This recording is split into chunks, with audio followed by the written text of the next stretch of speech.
as you descend into the darkness, following the old lady with the skull face and the straggly hair, you go down and down and down a spiraling rough stairs cut into the rock of a seamlessly bottomless pit.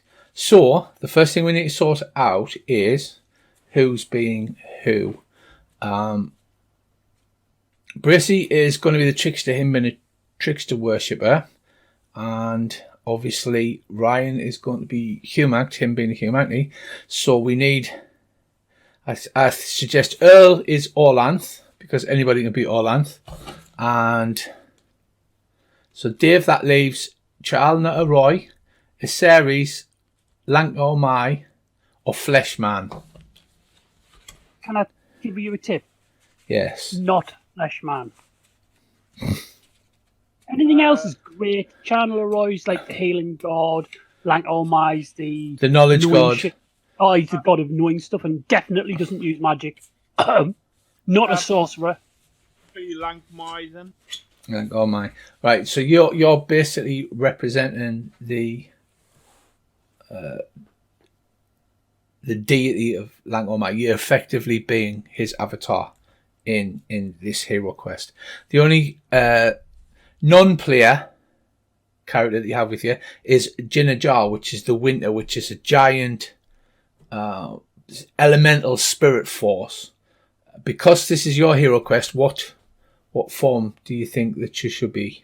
Bearing in mind that she's incorporeal. What was that? Those things that we used to build made out of snow with the carrots when we were kids. She could be the Snow Queen. Giant wheels of cheese, I don't know. Snowman. She should be a freezing wind.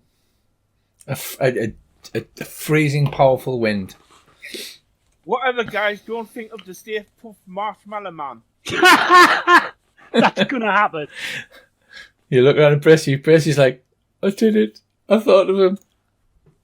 Okay, so now that we see what's happening, you descend for what seems like forever down into the dim darkness, slowly circling around this pit, rough-hewn steps cut into the side. The air is got unusual and unpleasant smells, but it is breathable. And eventually, what happens is that you come out and you come out into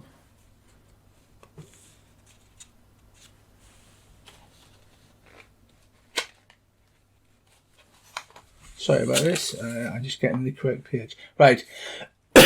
You come out through a cave and you've appeared at the base of a gigantic cliff. The rock wall is dark and ominous. The cliff rises high into the sky as if it disappears into the clouds above you. At the base of the cliff is a massive gate with huge bronze doors 45 feet high. The doors are slightly ajar and depict guardians and denizens of the underworld, along with the souls of the dead.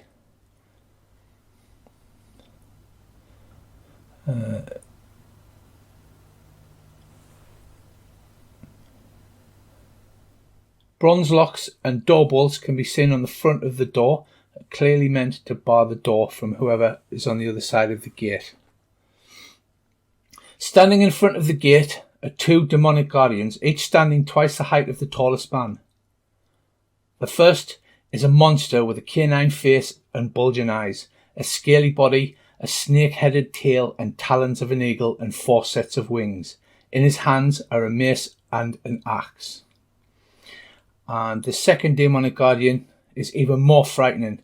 Her face is dread and awful and glares terribly. She has the fangs of a snake and the tusks of a boar, naked breasts, a hairy body, hands stained with blood, long fingers and claws, and the talons of an eagle. In her hands are writhing snakes.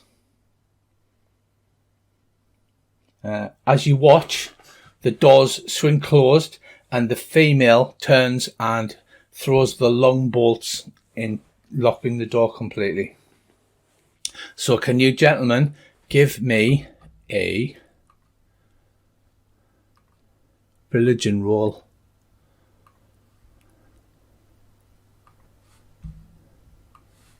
As I am bringing up my character sheet to have a look at the skill lists and things handy.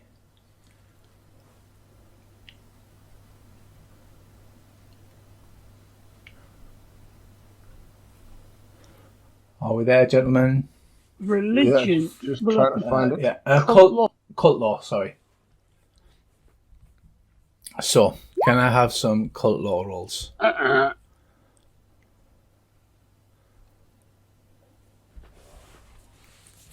What will it be under?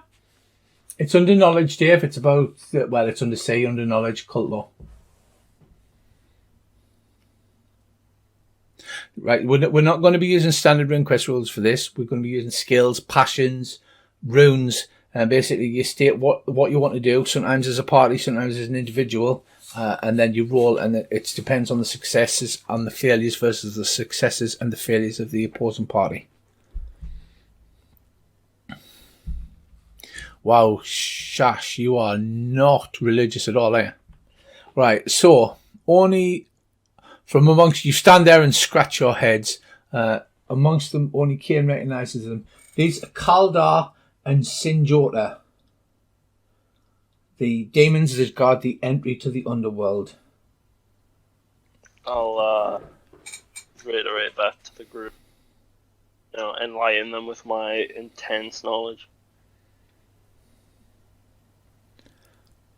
So what do you want to do? They are about 30 meters ahead. The pass is blocked. It's a narrow path with like an infinite drop either side, with the huge bronze doors of the gates, the Underworld.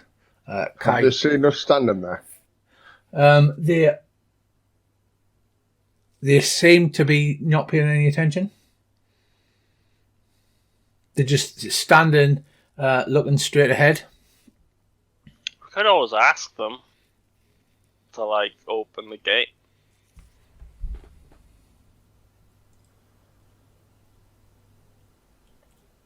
Sounds like a plan. Do I like all I've animals? volunteered. Yes, you kind of look like Orlanth. It's not like you're not a full body of Orlanth, but it's sort of that your body has assumed Orlanthian features. So you're naked from the chest up. You've got tattoos, long hair, you know, that kind of thing. Your eyes flash with lightning now and again. I just stayed the same. Yes. Yeah, Khaine's like, I thought there was supposed to be changing down here. Black armor. That's it. Goth tattoos. But yeah. Ty Kora Tek still here. Yeah, she's sitting. She actually leans against a boulder that is just conveniently. Are you sure it wasn't there a minute ago? She looks at you with because of her skull face. You're not sure, but you assume it's kind of benevolent interest. In that case, I will wink at Ty Kora Tek. Right, she can't wink back, but she does give you a Richter's grin. Cronly mother, can you not persuade these denizens to open the gates to your realm? You by all means guard the path here. Oh no, you don't guard the path, you guard the gate.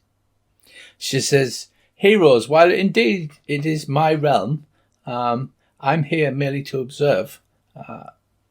I can offer counsel where it may be appropriate, but I'm here to observe how you handle this sort of thing." Very well, wise crone. By the way, crone is an Orlanthi.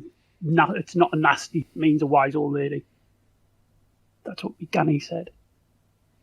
I could just walk up to them and demand entry. One of us might be able to do that.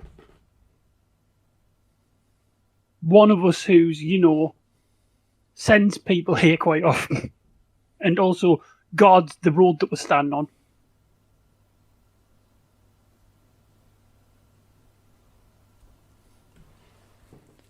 Right. Okay. Well, you go for it. Who's doing what here? Above you, there's no sun, no stars, no sky or planets. A vast empty blackness is all that you see. The air is both stagnant and poisonous or howling and malevolent. The ground is broken and treacherous, following no rational geographical rules. Jagged mountains like obsidian flints on edge lay coexisting with endless swamps and bottomless pits. So, Wise Lancor Mai, do you know of any tales and legends about how the godly passed these portals?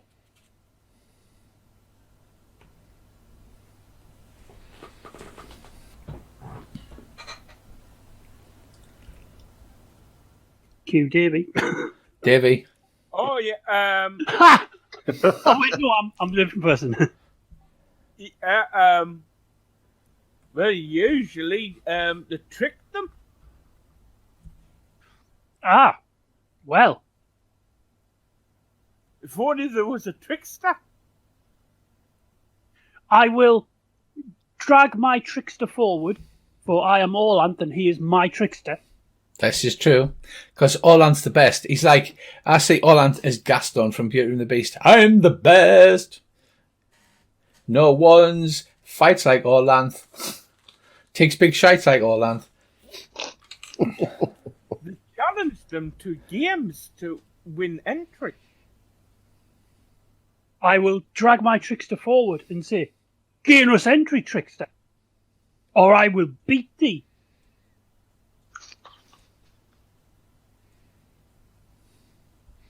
This isn't going to end well. Of course it will, man. Chill. I've got this.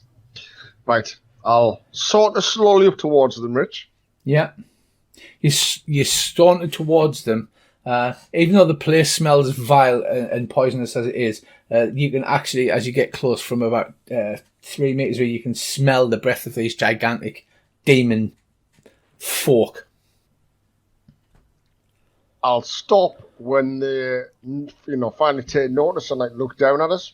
They take absolutely no notice of you. Take no notice of you whatsoever.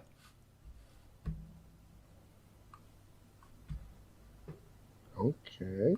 All right. I'll stand just out of what I think is their attack range, and I'll go, "Hail, Guardians!"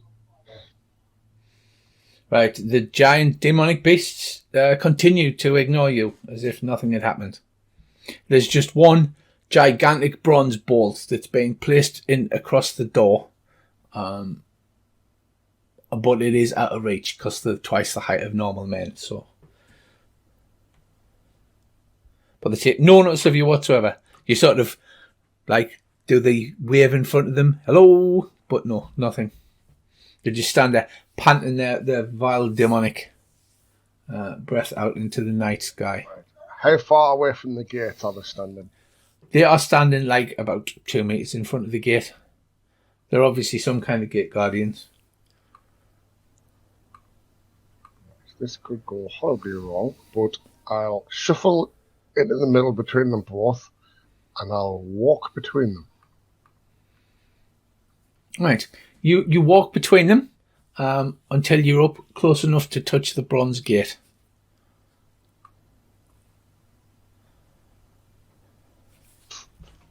I look round at Earl and give him a what the flip look on my face. Can I see him? Yeah, you can see him. He's just standing between the two of them, within touching distance of the gate. I will nod towards the bolt, for he is my thane. I don't know if I can reach the bolt. No, he can't reach the bolt because it's twice the height of a man.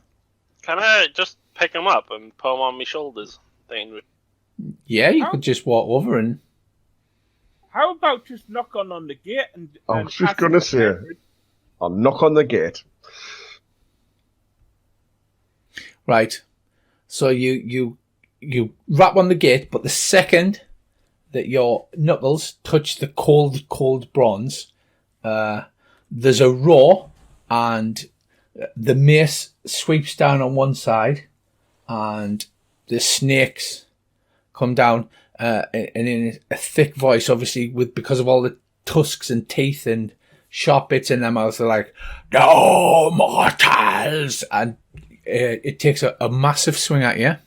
So what would you want to do as these weapons come piling in towards you? I will attempt to dodge out the road, I suppose. By the way, think fate. That's probably the best thing advice Richie's given us all night.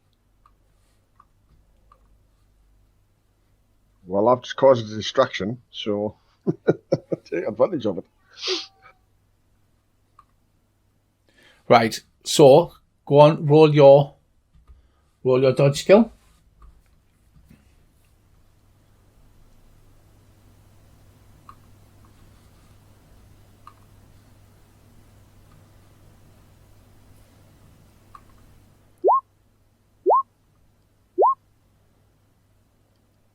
Right, they get 1 success and 1 failure versus your 1 success.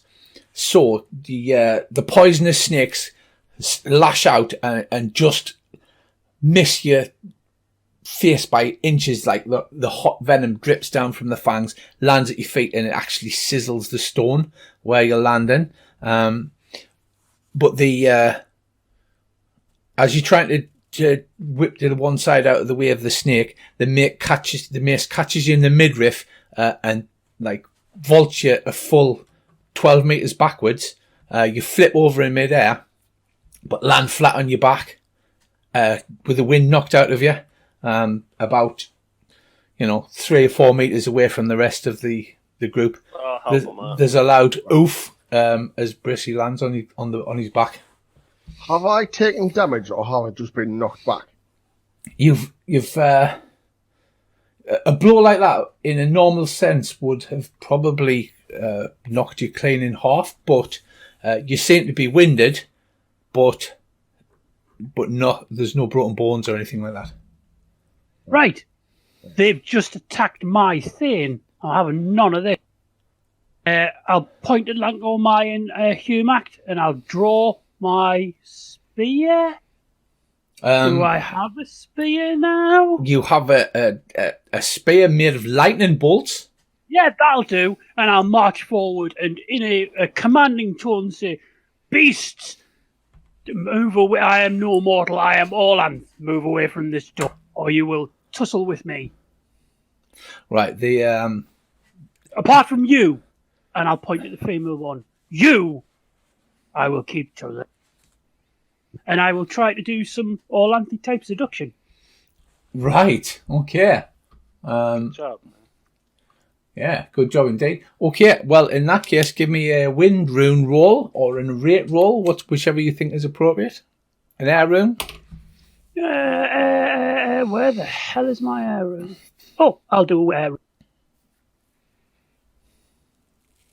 Please be good with it. Right, so you stand there, and they are completely ignoring you again. Just the female, just her eyes flick down to look at you for just a fraction of a second.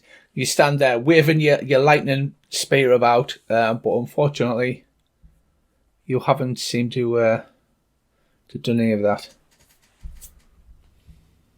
What stories about people getting through? Because surely there'll have been a rescue of a dead person before. Funny you should say that, but there's been quite a famous one. Well, Ty Kora Tek. I say this wrong every time. Ty Kora Tek. She coughs and she starts intoning again in that third person view that seems to be the way that she was reciting the rituals. And she says,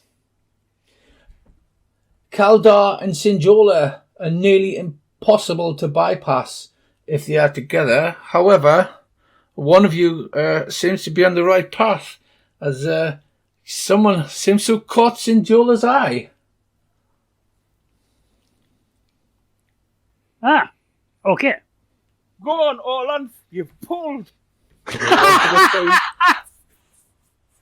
And you swear, like I said, she's got a Richter skeletal face. You swear she's got a little gleam in her eye. you're really enjoying this, aren't you? And now I'll go back to being Orlanth and turn around and go, Thane, a bottle of wine. And I'll open my hand for a flagon of wine from Ermel, since he's also the god of being a drunken. Right, so basically, Orlanth commands for a bottle of wine. Oh, I wish I had a bottle of wine right now then. Hide your backpack. Yes, I'm going to say I open my backpack and look in and hope there's a bottle of wine in there. Roll your illusion rune. Remember, anything you succeed at, you can still tick. So runes, you can use passions, you can use pretty much anything you want. Your influence. Yeah, you reach inside and pull out the finest bottle of wine that you've ever seen in your life. Do you want a kebab with that as well, though? Maybe later. And that's all to you. I'll cuff him around the side of the head. And this is the thing. I'm not being a dick. Gracie, I'm not being a dick. Genuinely, this is I know. the thing. Sorry, Right. sorry. I know, but if you're not used to glorantha, it can sound a bit dickish. Right.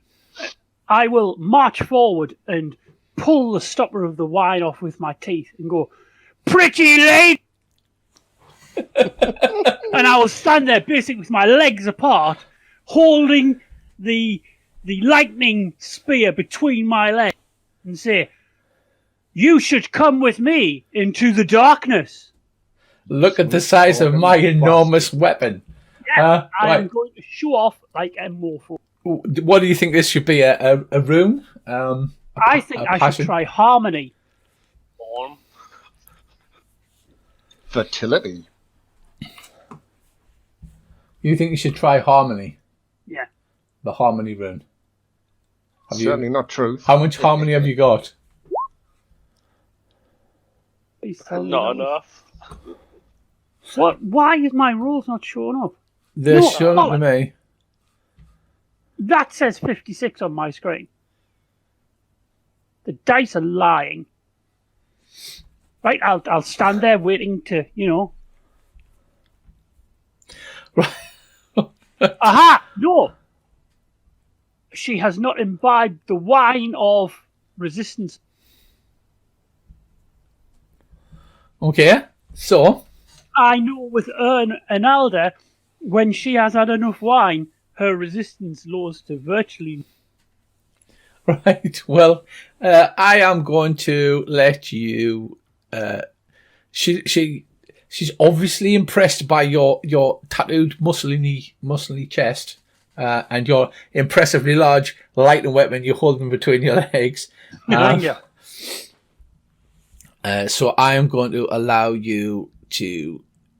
She takes the wine and she holds it in her clawed hands and takes a good long swig, and then you swear that she flutters her eyebrows, and then steps forward, a hot breath on your face, but it's not the hot breath of anger. It appears to be the hot breath of passion. Come, lady, to the darkness.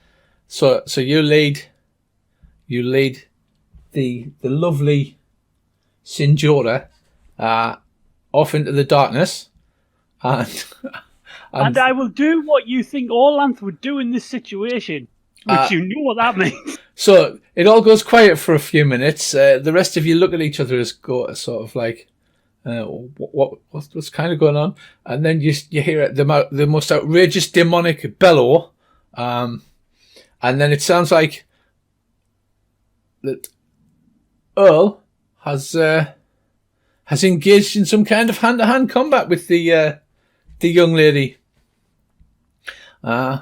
vigorously, and Do we hear the same sounds that different characters heard from that pub at that time when he was in that room with that?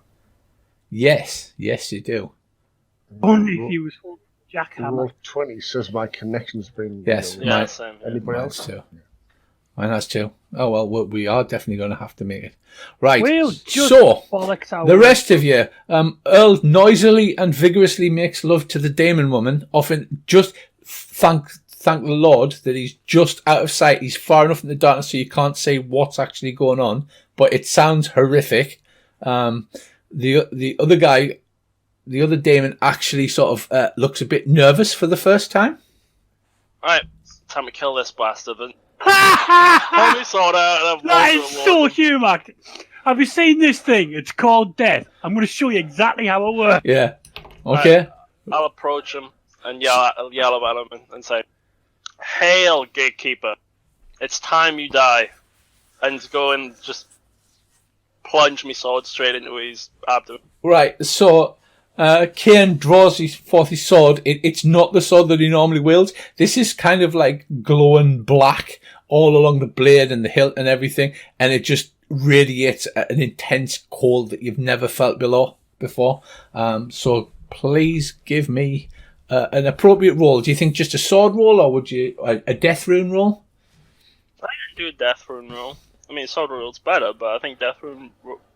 I think the runes are more important.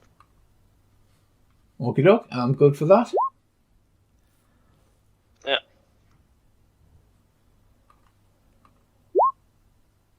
Right. Oh wow. The great demon Calder shrinks back at the sight of the great black sword, the thing known as death. He says no, and he madly tries to wave his mace in the way. The sword death Khaine knocks it to one side, plunges it like to the hilt in this guy's abdomen because he's not tall enough to plunge it into his chest. Yeah.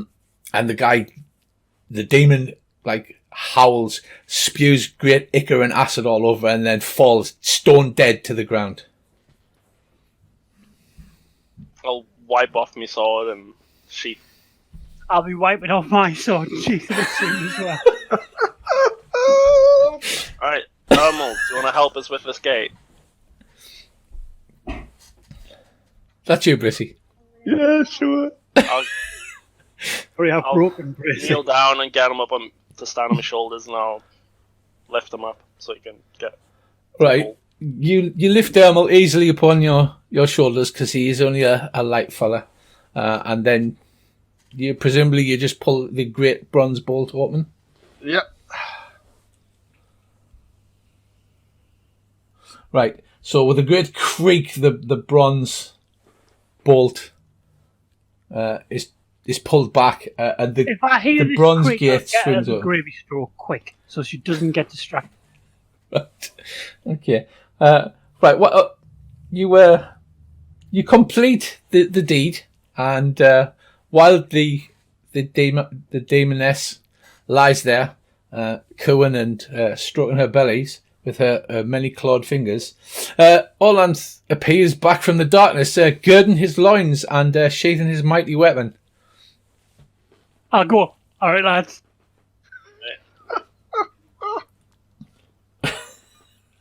Okay.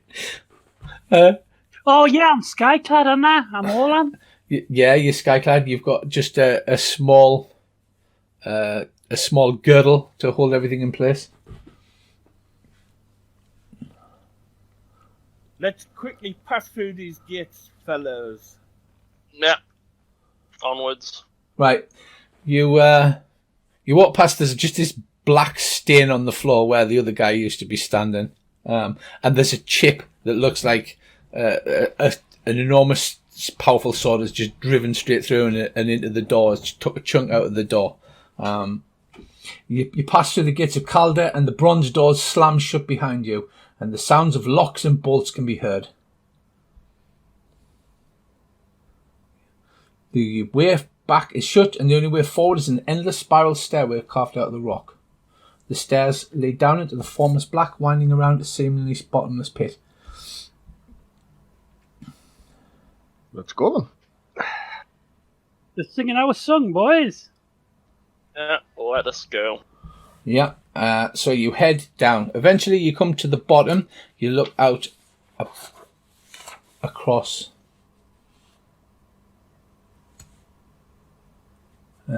You better look out across the underworld. You can see a great army of trolls laid out before you down in the distance, like millions of them all standing, chanting and banging their spears and shields and maces together.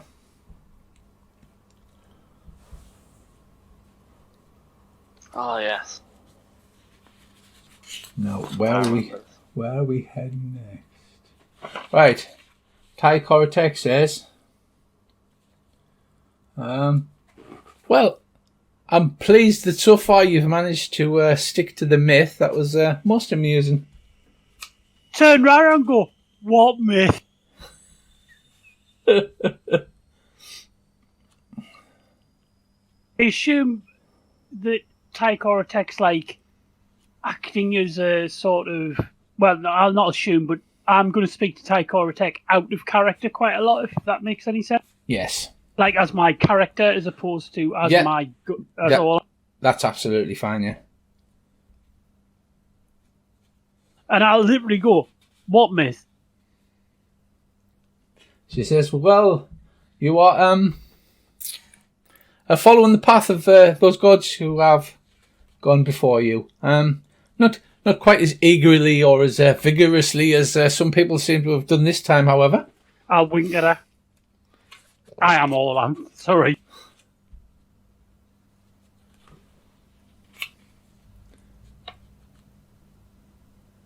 Unbelievable, that's what you are. Right, so you trudge along the barren wasteland. You see a range of immense giants the size of mountains buried chest deep in the rock. They rage and cry and plead and beg, please, let us out, let us out. Their arms are trapped and there's only their heads that poke up above the rock. I'll turn round to Lancor Mai and say, brother of knowledge, what do you know of these giants? I'm really getting me all on today. You're getting your all on. Yes, so Lancor Mai, the one of knowledge. What would I do? I shall consult my knowledge of these giants. Oh God, not that book. What is that thing you keep reading? It should be. Pulls out a large thumbs up, licks his fingers, and then starts flicking through the pages. Right. Okay, Dave, would you like to give me a rune, a passion, a skill? I will go for a rune. Very well. I think the closest would be truth. Very good. Yeah. Truth rune it is.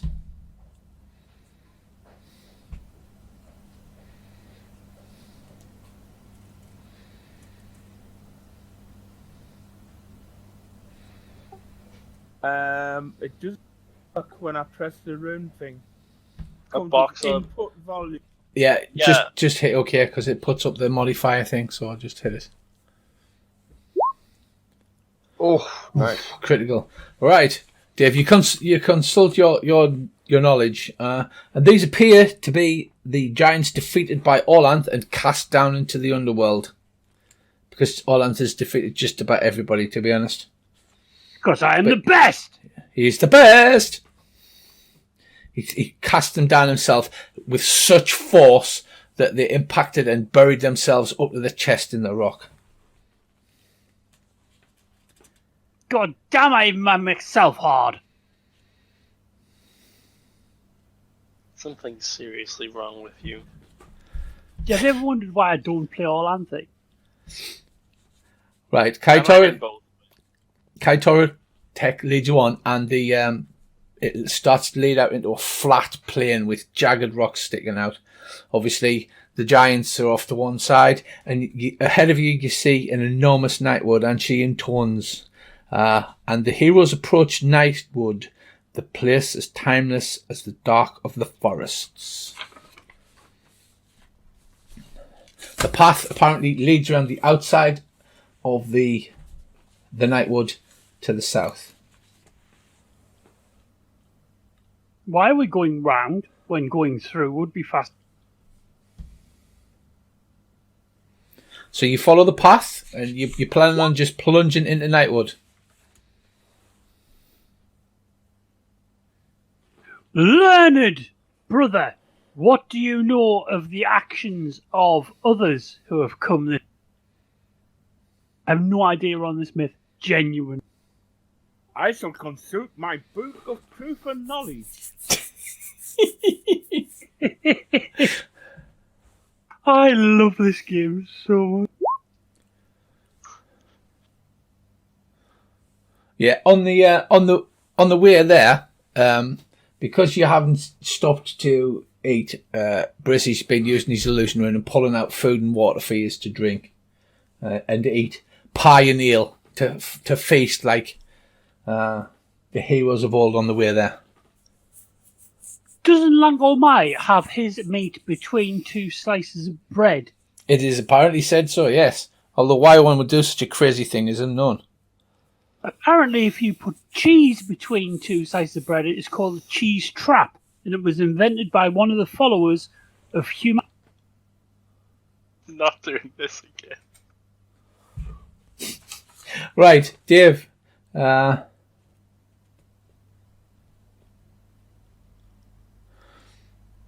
Yes? Right, as you approach the Nightwood, you hear a sound of howling and then terrifying shouts and cries, blood-curdling barks and fearful howls come from within the Nightwood. And you say, Dave says, this is the wild hunt of Gargath, hunting lost souls as food for his hunt. Gargath! Gargath! He is my Thane, is he not?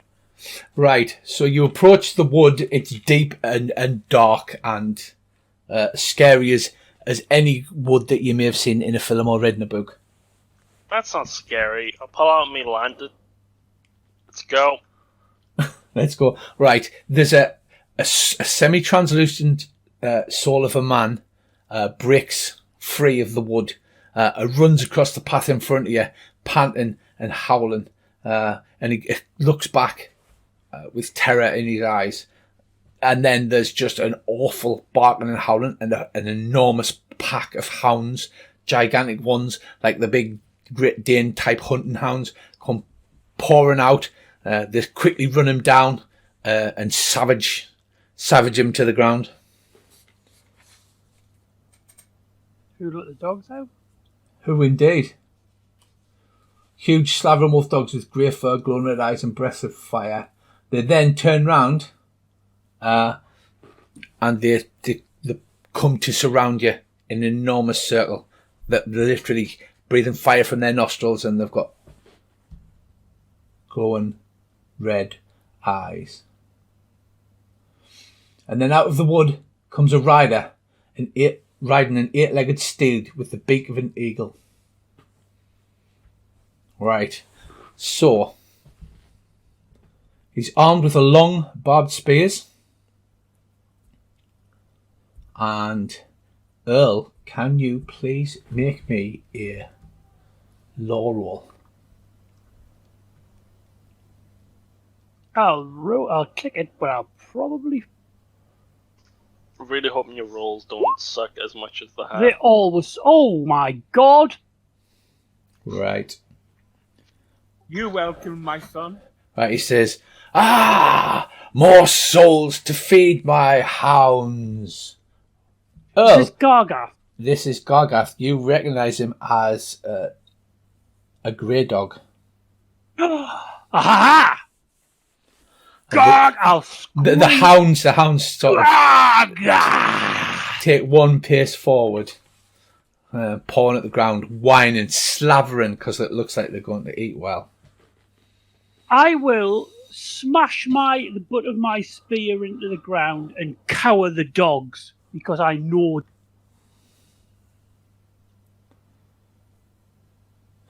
Right. Are you stasis? The dogs all take a step back.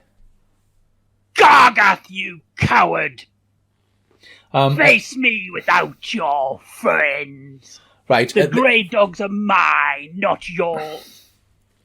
At this point, he takes a few steps forward on his great 8-legged mount. And then the Krodan in you seems to come to the fore. And you recognise him as a great hero of the Grey Dogs, an avenger of people that have wronged them. And the souls that he's hunting are enemies of the tribe. I will turn around and go, you! And I'll point straight. Your heart is pure. Your hatred is towards our enemy, and you shall serve me forever and not bar my path. And in your servitude, I will ensure your victory against our enemies. Okay. Right, give me a roll, a passion, whatever you think. Harmony? Yeah, harmony sounds good. Harmony sounds great, in fact.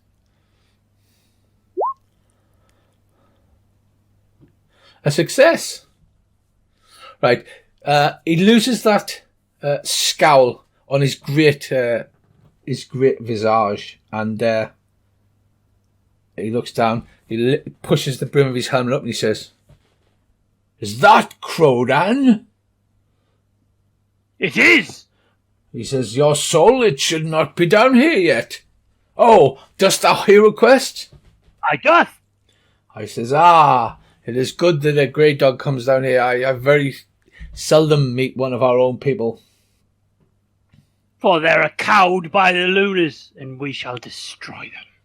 He lets out 2 short whistles. The dogs immediately lose their viciousness, and then the tongues start lolling out. They come running up to you all and sort of rubbing themselves against your legs the way great dogs do.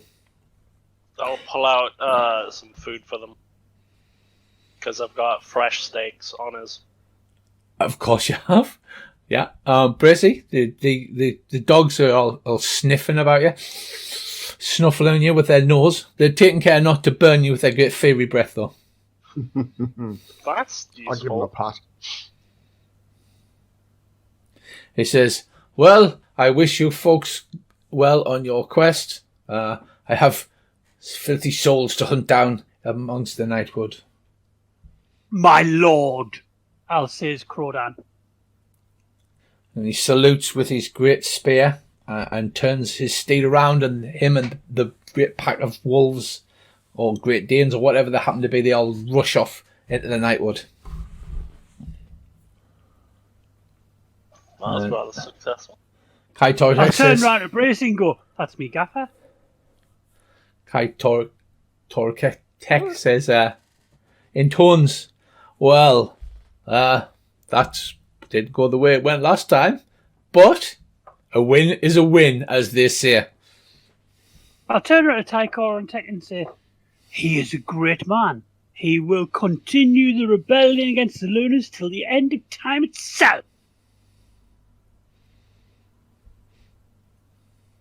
I believe that.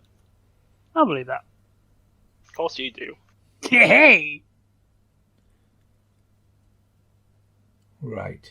Where shalt we go now, knowledge master? You're actually starting to follow a road that's defined. It started out as nothing more than just a track, but now it's actually going into one of the proper King's roads, the ones that are lined with wood and a hard... Wait a minute, does this remarkably look like the Sartorite King's road? Kind of, yeah. I think this is where the we got road them we're from. following, by the way. Just in case you weren't aware. You what? I didn't know. I was singing We're on a Road to Nowhere. Right, Ty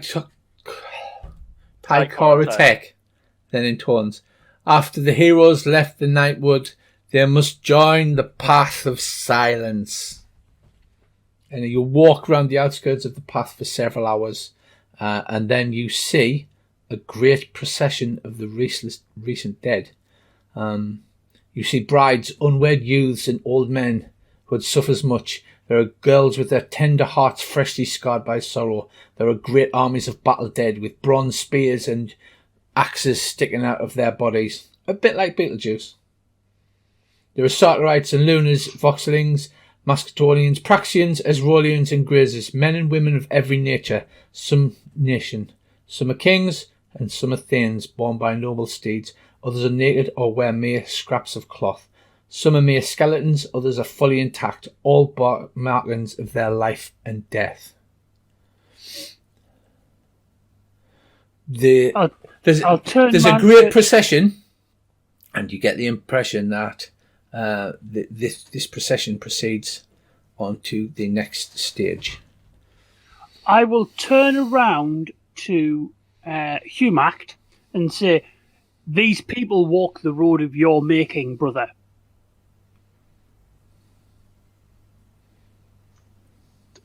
Yeah. Sorry, I'm still salty about the death thing, by the way, but you know. Well, that's on you, not me. Kind of shouldn't have lent us it, you know, just saying. Yeah, well, you should have convinced us to give you it in the first place. Yeah, but So I'm Dave, just so convinced. Bracy, do you want to do anything? I suppose we'll just follow this road. Yeah. Is there any significance to the dead arm? Like you said, there was wounded soldiers and stuff. Dead. This is all of the dead souls heading towards the final place where they're supposed to be in the underworld. This mass's procession is all of the souls just traveling basically to where they're supposed to go. Is it all? There's a great King's Road and a black ash plain which looks treacherous to either side. Okay. I suggest we keep a lookout for the Duchess. She might be amongst these lot. Your wisdom is unending, brother. Of course.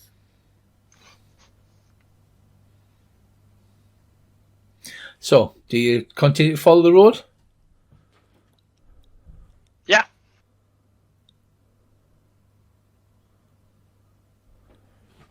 Yeah. Brazy? Yeah. I will do whatever the God of Knowledge suggests, since he knows what's going on. I have no... I think maybe we should jog a bit and see if we can catch up with the Duchess, because she's probably further up. Right. So, you join on the outskirts of the path. Like I said, there's hundreds, thousands, maybe millions of souls walking along this road across the plain. Do you plan on just running along the side? Are you trying to push your way along? Are you trying to push your way through the thong? The throng, I am all Raven. We will push our way through. They will move for me. Are they like corporeal, or have they got physical form? Or They have physical form for you where you are now. Like I said, physics does not apply here at all. Willpower and magical thought. So they are corporeal. I think I'll shout out the Duchess's name. Right, you push into the seemingly endless crowd, and you start shouting out the Duchess's name. Is everybody else following the same suit? Are you all going in the middle? If my God of Knowledge is doing that, then he knows something. I trust that him. I trust. I'll clear as I go through. Right, you push through. You shout. You get the vague impression that all the souls around you are saying something, but it just sounds like a mumble. You can't actually make out what it is that they're saying. It's as if when you look at one of them directly to try and what they say, their mouths are moving, but it's just like white background noise. Can everybody please give me a roll on your major rune? Whatever your character's rune is.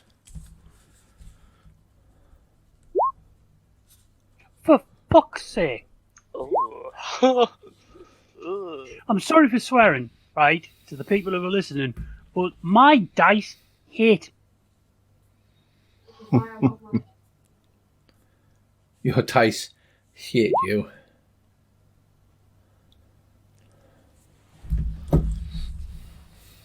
That's like a good array of rolls there. Not gonna lie. We are best. So good at this game. Alright, okay, so Earl Davy, Bracy, and Ryan. So failures and successes. I'm not keeping a track of this for any particular reason at all, just you know, random bookkeeping. So Shasellion is a failure. Okay, yeah, okay. Got one failure for Dave. We've got one success for Mclovin. We've got Krodan a failure. Oh, nice. And we've got Khaine a fumble. Woof. Okay, so we'll have 2 failures for Ryan then. What? That's outrageous. Yeah, well, you fumbled it. Right, as you proceed, you swear that you see your closest living family member. You swear that, well, you thought they were living family members, that they are in the crowd just ahead of you. So what do you do? Each of you sees your closest, most beloved family member in the crowd ahead. Well, I'm Orland, so if I see... You're also Krodan as well, remember? Yeah, so I will...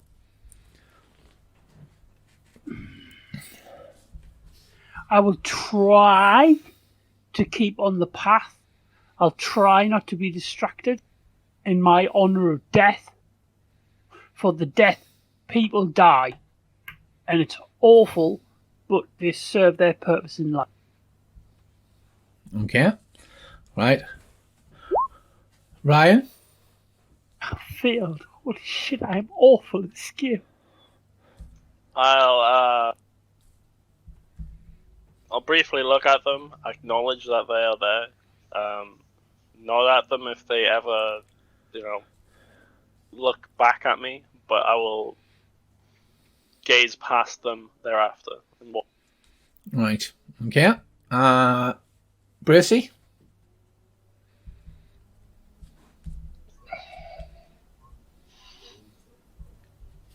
I'll just look at who it is and carry on walking. Racy's going to resurrect his aunt. And finally, Davey, what do you do? My loyalty to my Duke, I've promised to get his wife back. That is the truth. Right. Okay, so... That's a great point, Dave. So what happens now is your family members seem... You walk past them, you hold your heads up high. They see you walking off, and they're reaching out for you, and they're crying, and tears of blood run down their face. You can see on their body now great wounds, and they're reaching out as if to ask for help. But the mouths are opening. But please, but you can't actually hear the sound. It's just like a white noise in the background. Which is what I would know if I was acknowledging them. They're reaching out, pleading help. Since Humac plunged death... Oh no, wait, that was me. Since I plunged death in the heart of Yelm, death has been a part of the universe, and we must accept. Right. Okay, so Earl, give us a death rune roll to resist. Your feet are getting heavy. You feel that it's all hopeless, that you're never going to get out of this procession. I can't make a roll. You cannot make a roll. If you look down, your tattoos are faded. Your skin's actually starting to turn a grey pallor. Davey, give us a truth rune, please.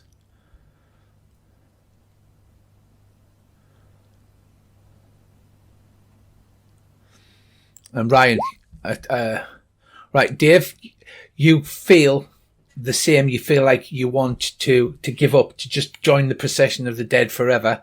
but then you snap your head around and you realise that your duty's too much. But you do notice that the Earl, his pace has slowed. He stopped pushing his way from the crowd, and he seems to be joining in to the same pace as the rest of the people around him. I grab hold of his wrist and I say, "All hands, come, our duty." Right, okay. Dave? Well, I really trust him. You give me a truth rune, Dave, another one to augment Orlan's death rune roll. You can see him, his skin's becoming the same colour as the dead around him. You're shaking him, you're going, come on. Right, so you're on your own, Earl. I'm used to this. I've never seen such a bunch of terrible rolls in my We life. are awful at this game. You're awful. Okay, you all die and fail. There you go. Away! Same as last week. Can I spend a fate point for another reroll? Yeah, you've got a luck point, yeah? But Do I have mine back, by the way? you do, yes. You should have.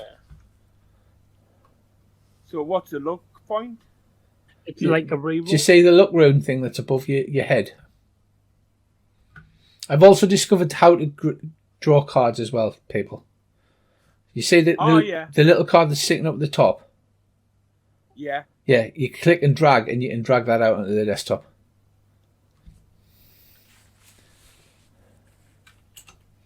So, because I've been experimenting with Savage World's initiative system for Fate, but we'll discuss that later.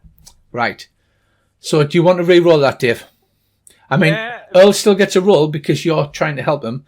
He was starting to give up, and his soul was going dark, and he was becoming as of the dead. Or it just doesn't get augmented. Yeah. So you can roll it again, or you can just let Earl roll on his own. I shall roll again. Go on then. Because you're a true hero. That's definitely a duty increase.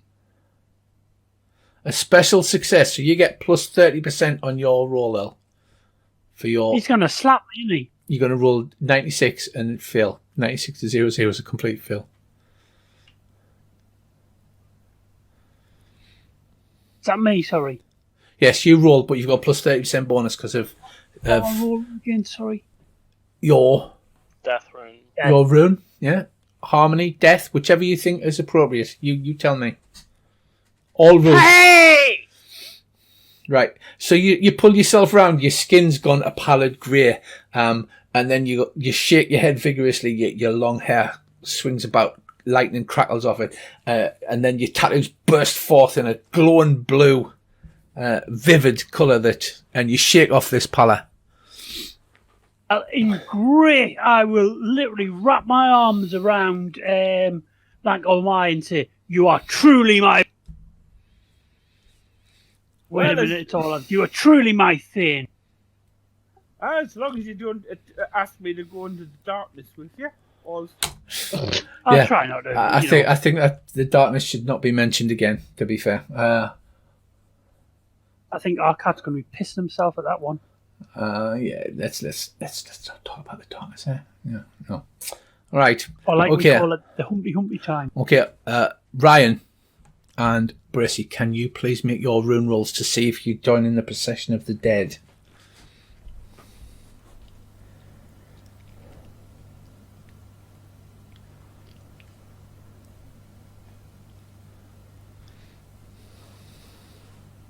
Right, Mclovin rolls his illusion roll. He realises that this isn't real, that all life is an illusion, and in fact it's just a big joke. And I was going to say, it's just a joke. It's just a big joke, so he's like, nah. So you don't fall for the pallor of the dead.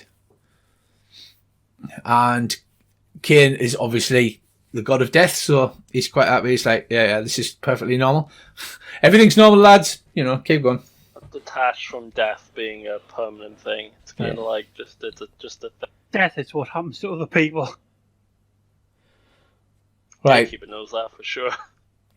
So, you successfully managed to negotiate the malady of the dead, and you travel the path of the dead for what seems like 10 days or 10 years or 10 hours, you're not sure. The underworld is silent and without weather. There's not even any change in the great darkness. Khaine Tek. No weather. I am all and there should be lightning. There should be, but there's not. The only wind is here by Jinnajar, who blows along. You know when she's next to you because she feel an icy breath blown over you. In that case, I will stay within her breath. Ty Kora Tek says in tones, the heroes survive the path of the silence and head towards the River of Swords. And you think to yourself, River of Swords, that sounds like an interesting metaphor.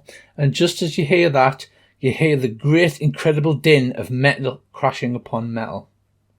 Beyond the path of silence is a deep gorge. At the bottom flows a river of turning swords locked in an internal battle without any combatants. It's obvious that any who fall down in the River of Swords will be sliced unto pieces, and periodically severed arms, legs, torsos and heads bob in the violent current. The path... Sounds like a humanity thing. The path continues parallel to the river until it reaches a great bridge made out of 1,000,000 bones.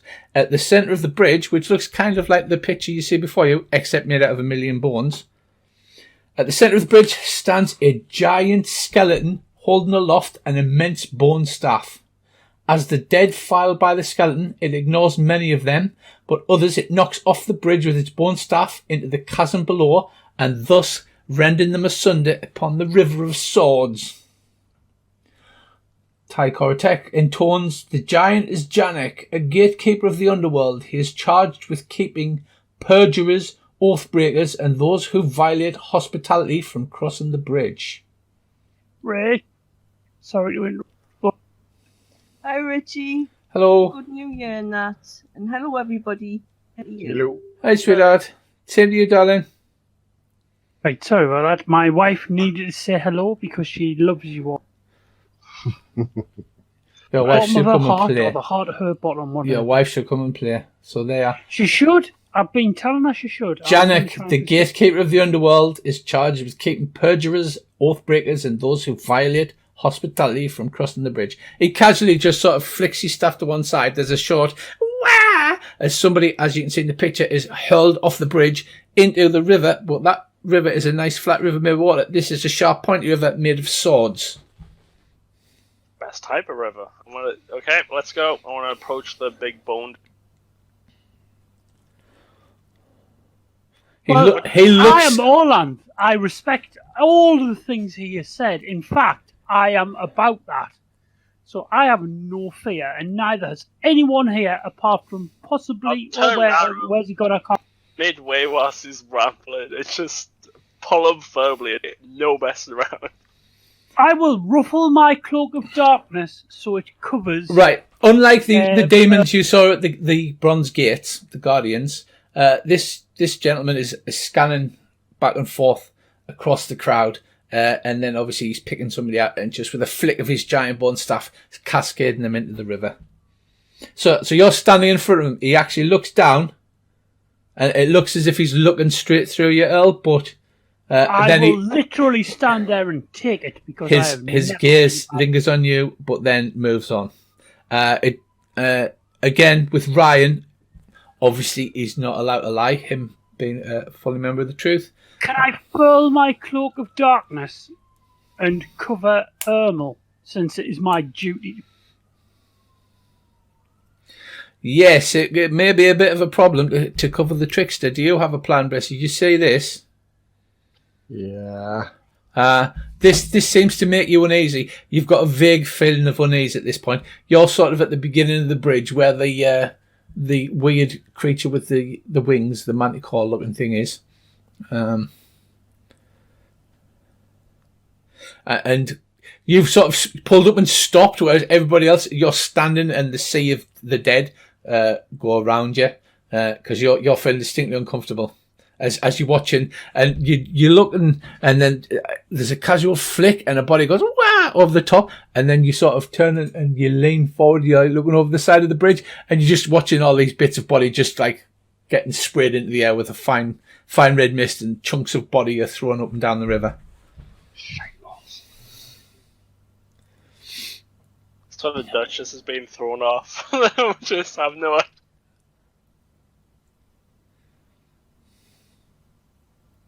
idea. Brother, if this is the direction she has taken, then she does not deserve the help that we offer. Alright, good point. Put down then. That'd be her failing, not mine. I love that. This is the sidebar. If a hero represents Ermal the Trickster, he will likely have a problem getting past Janek. Was this by Martin Phipp by any chance? I don't know who it's by.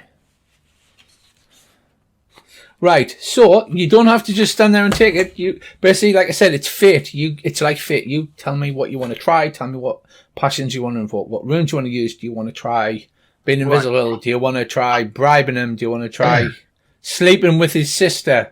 I'm not saying that would work ever, but so let's sum up. Orlant is standing now just behind him as Humact has grabbed him and dragged him past without problem. So we have Ermal standing at the far end of the bridge with the dead flowing around him. Where are you, Dave? Where's Lank or Mai? I'm standing in front of this big skeleton. So you're completely convinced that you've committed no perjury, no lies, and you've never violated hospitality? Well, it's not Islang or mine. Right. The great gaze from the skeletal head sweeps across you, lingers for just a second, looks as if it's boring straight in your soul, and then passes by. So we're just. So you start. So are you moving past him, or are you standing in front of him still? I'll move past them. Right. So you're all standing behind the skeleton. Now you're looking over this sea. It's like that scene in Crocodile Dundee where they're looking back, and you're just seeing Bracy looking very worried at the end of the bridge. I'll walk back across the bridge. Because I have done nothing wrong and I do not fear him, but I must protect my faith. Yeah, I might have a bit of trouble here, boss. Do you think? I've got you, dude. I've got you. Do I have the cloak of darkness around me? You can have a roll on your darkness rune if you wish to encase him in your cloak of darkness. Have you got the darkness rune? Yeah. It's not going to work, but... Holy shit! Right. Right. So, Orlant, although he's only wearing a codpiece, effectively, raises his arm and out from it swirls a cloak of darkness, which he wraps around you and like tucks you into his armpit. And engulfs you in this cloak of darkness. Now, what do you wish to do? I'll drag him along. I will put myself so Earl is between me and the Skelly Bob. So if he's got to whack me, he's got to whack Earl as well. Right, okay. That could be the most Ermal thing anyone has ever done in the history of If I'm going, I'm taking you with me. Right, so you approach the giant skeleton. You feel a tad nervous about it. The cloak of darkness seems to be covering you. Give us you've got illusion, haven't you? Give us an illusion roll to see how well you get past. Or a stealth roll, or... Stealth would be better, but I'll take illusion since it's Right. Well, shockingly, for 2 rolls in a row, the Janek's gaze sweeps down straight over you, Earl, like water washing over a stone. It doesn't linger on it, and it just seems his gaze just seems to stop at this empty space that's dark that's next to you. It just stops for a second, and he leans forward from his head, and you could swear that if he had eyebrows, he'd be frowning, But then he seems to shrug his bony shoulders, casually turns to the other side, flicks this Minotaur off the bridge, who goes Wah! Straight over the edge of the bridge. I will pat Ermel on the head as we cross the bridge, for he has helped us cross the bridge. Because as usual, Orlan doesn't realise that he's a sneaky bastard. And I must AFK for 2 minutes, or my lungs are going to float out of my throat and bad things are going to happen. No problem.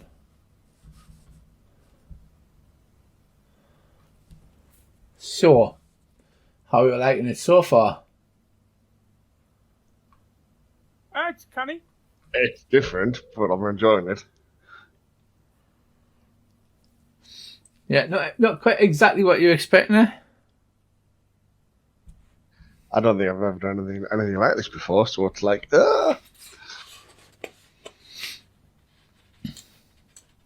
Well, at least you didn't enthusiastically shag a daemon. I mean, that wasn't even out of necessity. He was right up for that.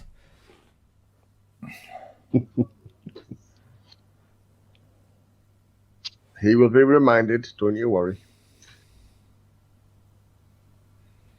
At every opportunity. I'm sure he will.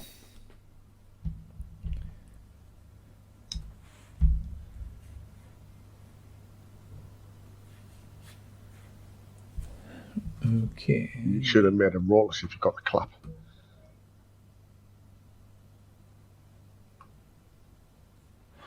Right, so you cross over the Perjurers Bridge and you continue to follow the path of silence across the bleak and blasted landscapes of the Underworld. Eventually, in the distance, you see the Tower of Haranvor, a great black spiked tower reaching up endlessly beyond sight. Surrounding the tower is a silent city of grey stone, the city of the dead. Here the dead wait until they are summoned to Haranvor for judgment.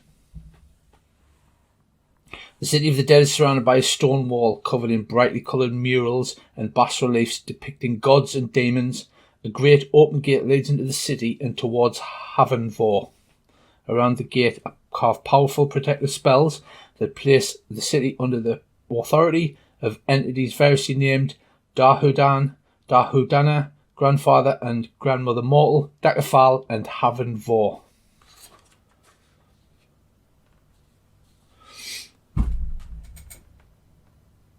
Does Davey know anything about these? I shall consult my book. Dave pulls out his large leather-bound thumb, licks his thumb and leaps through it. Go on, are you going to give us a truth rune there, Dave? A success. All the dead that come into the Underworld have to go to the Tower for Judgment. So if anybody's going to... If the Duchess is anywhere, she's at least passed through the Tower of Haranvor.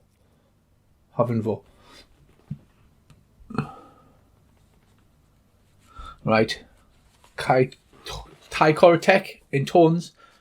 Those dead whose kin performed the funerary rites wait in comfort for the judgment of Haranvor. Those who have had no funerary rites must wait without food or drink and learn to hate the world of the living for their lack of care and respect. Enough questions. We must go on to Haranvor, and you must demand entrance for the gatekeepers of Haranvor. 21, I hate it already, so... I'll turn round to Humac and say, brother, you should lead us here. For I am Orlan, and I know how my pantheon should work. I'm sorry, but I do imagine Orlanth as Gaston from Disney's Beauty and the Beast. I really do. Say that I've never seen that film, so anything I'm doing now is completely... That's very punchable. He's got a face you're never tired of punching. Right, so, who's stepping forward now? I'll step forward. As I do. Yeah, okay, so, right, can you quickly give me another roll on your major runes? I mean, you can take any runes you want, but obviously you're better off doing it at the... this is a new scene, so you're better off using your best rune, to be fair. If you want to risk it and go for your worst rune, I'm quite happy for you to do that.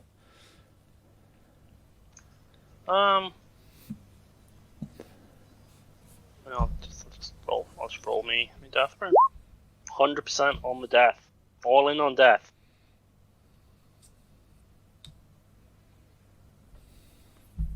Do you all do this? Yeah, everybody give us a rune. Between each scene, I want a roll on a rune, whichever rune you feel appropriate. Success from Mclovin.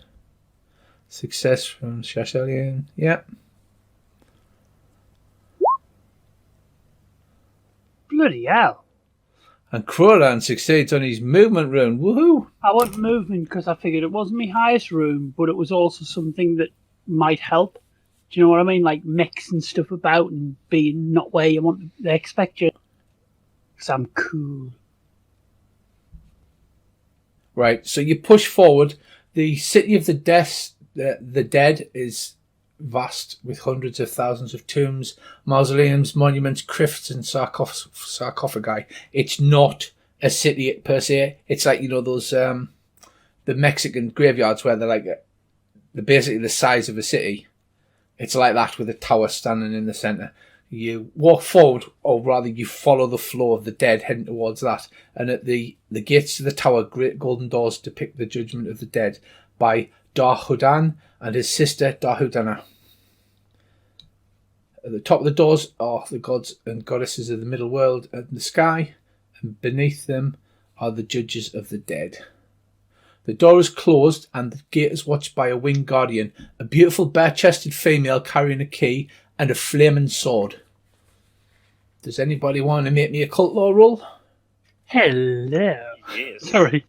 I literally do that as well. I literally turn around and go, hello. You literally go, hello. When I look at the gods of the Middle Earth, do I see Middle Air? Do I see an Alder? At which point I'll be like, oh, me.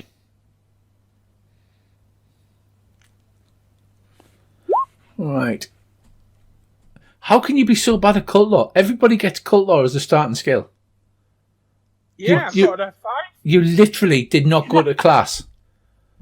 Right, so Mclovin's a failure, Krodan. What am I wrong? Cult law. Cult law.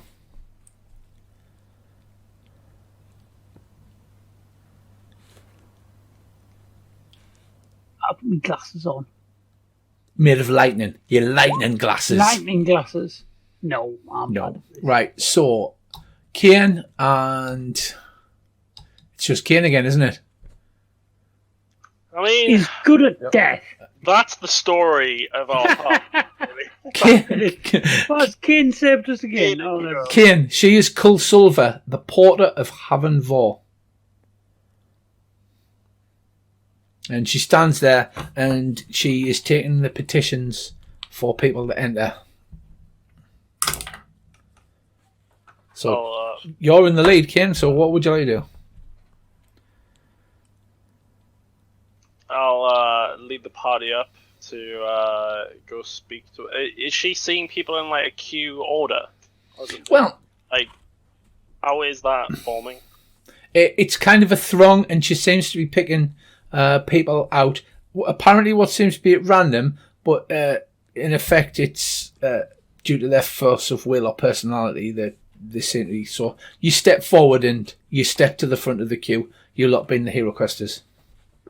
The dead shrink back from around you, sensing your power. Kulsulva speaks out in a lilting voice. Why have you come? She's holding a flaming sword, by the way. An actual, honest-to-goodness sword with flames coming out of it. Not a fire blade, it's made of flames. It's cool. Why have you come here to the court of no return? What makes you travel the road from which no traveller goes back? We are here to retrieve the Duchess, and will not accept failure on our mission. Right. Okay then. Give me a simple rune. Can I do a truth rune? You can do a truth rune, or you could... Yeah, truth rune is actually perfect.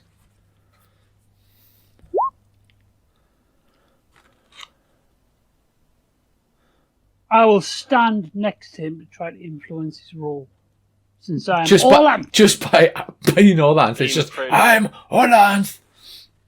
Imagine how much skill he actually thinks he adds to people. Yeah. Yeah, So, Hey, He's 100% convinced the that he's shit. like, you know, He's the shit. he's the shits, basically. Right. Silver says, "You must wait. I will speak to the king and queen." She goes into the door, and a few minutes later, or maybe a few hours, you're not entirely sure, she comes back out again, and she says, 2 seconds. Dar- I do expect that when he says king or queen, that Hugh Mac pulls me back from screaming, "I am the king!" he just like grabs you and slaps his hand over your mouth. Like you look angry and a lightning bolt is dancing along your eyebrows. Silver says, "The king will see you now. Please follow me." Thank you. Ty Kora Tek, standing off to one side, says, "You must not let the gods plead for you if you wish to be sent to the lunar hell. You must reject the protection of your gods and demand to choose your own path. You must demand to be cast into the pit." The Duchess is in the pit. I'll turn around. The Duchess, if you remember, is an exiled filthy lunar. So she's going to be... in the Underworld, you're sent to your own hells. So you need to be sent to the lunar hell. This won't end well. For the Lunars. For the lunars. Right, so you are led into the centre of the Tower of Havenvor. In the centre is a giant golden throne, and on it sits a gigantic man. He wears a crown of darkness set with golden jewels in it, and his face is a mirror, so it's impossible to see what he looks like. He's garbed in a voluminous black robe that bears magical sigils and has a great key ring with keys for 500 doors, each which leads into another part of the underworld. Around him throng the dead, some on their feet, some seated, all cluttering around the judge of the dead, silently pleading for verdicts. You approach the dais, and the king of the dead addresses you. "This is the realm of shadows and sleep and perpetual night. Here you must confront your deeds in the world of men. Those who were honest and fair will have their gods to plead for them. The wicked will stand alone, condemned." As you look at him, he looks each person in the face, and your deeds, good and ill, are reflected in the mirror that is his actual face. You see, you got your fight with the Triceratops. You see, like a flashback, like rewinding in front of you, all the way back to since you were a small child. I'm sorry about that thing I did, Rico. He stands impassive in front of you while all of this rewinds, and then each of you stands shocked, looking at yourself, looking at all of the things that make you, and then he asks, "Who shall plead for these mortals?"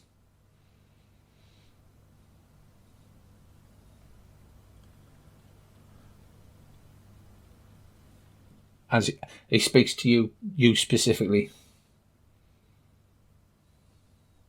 I will wait a moment before I say anything, just in case someone wants to lie and cheat their way through this.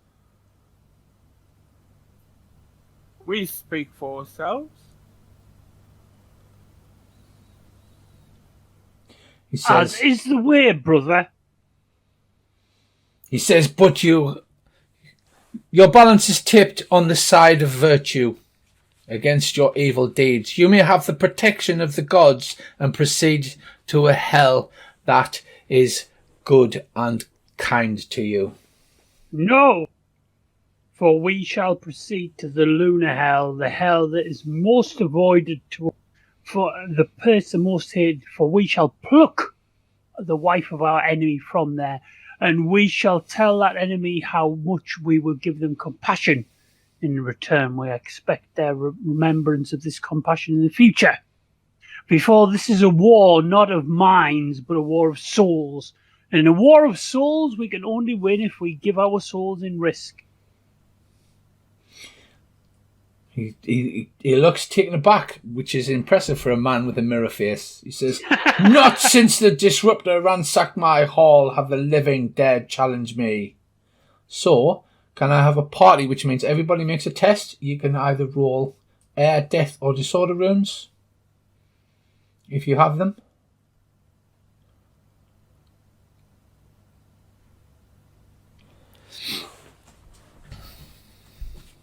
Death, disorder. Failure. Can I reroll that? Failure. I am re-rolling my dice. I would, yeah. Because if you fail this roll, you're sent to the wrong hell. Fuck you, bitch. I am. So that's 2 party successes. And... Oh, Good so job. sorry. So 2 criticals, that's 4 successes. And Shasellion's is 5th success. Bracey, right, as these people stand forward, standing in defiance for the judge of the dead, do you wish to join in, or do you just want to hide out the way and let them take all the blame? Ha ha ha! Oh god. No, I'll stand up beside them.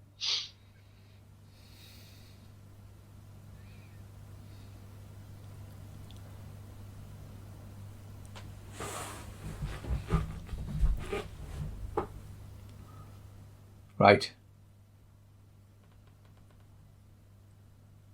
So, Dahunden then faces you all. Flames can be seen in his mirror of the face, scenes of war and horror. He says, "The hidden kings shall reveal themselves, the master of the dragon shall be the prince of the house.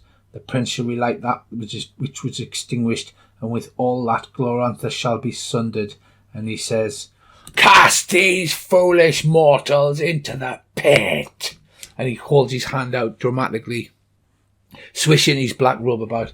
A great host of demons come pouring into the room. The smell of sulphur. They've got claws and fangs. They breathe acid, and they seize you. They grab you and drag you bodily across the room. The demons, as you go next to the outside of the room, you can see there's 500 doors all the way around the outside of the room. Some of the demons are pulling back bolts, pulling open these bronze shod doors, behind of which is only darkness. And one by one, you're thrust bodily and thrown into the demon, thrown by the demons into the dark doorways. And as you hear, the last thing you hear as you suddenly start falling in pitch blackness is Dahunden speaks.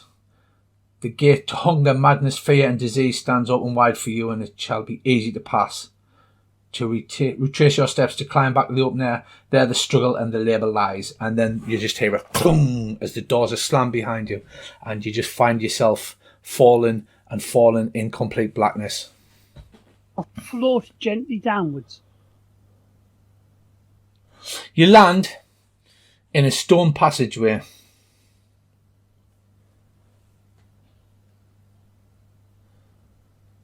The stone passageway, if you want to make some cult lore rolls. I will see if I know, but if not, I will expect my great prince of knowledge to know the...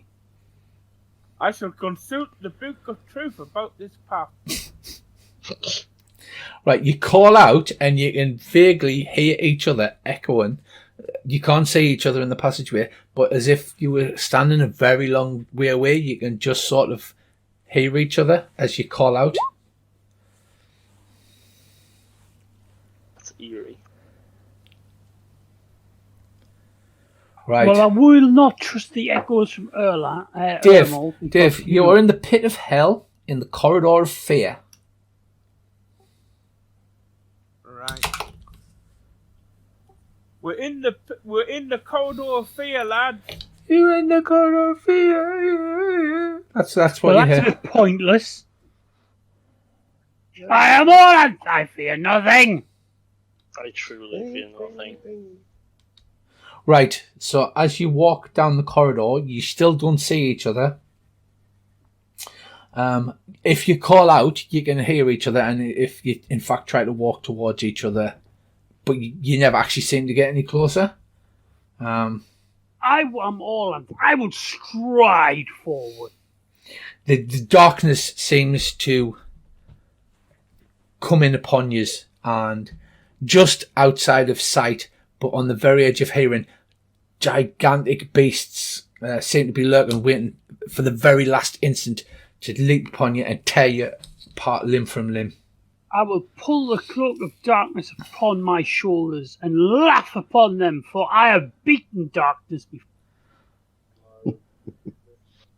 The overwhelming fear of death becomes pressing down upon you. I do not fear death, for I am Orlanth.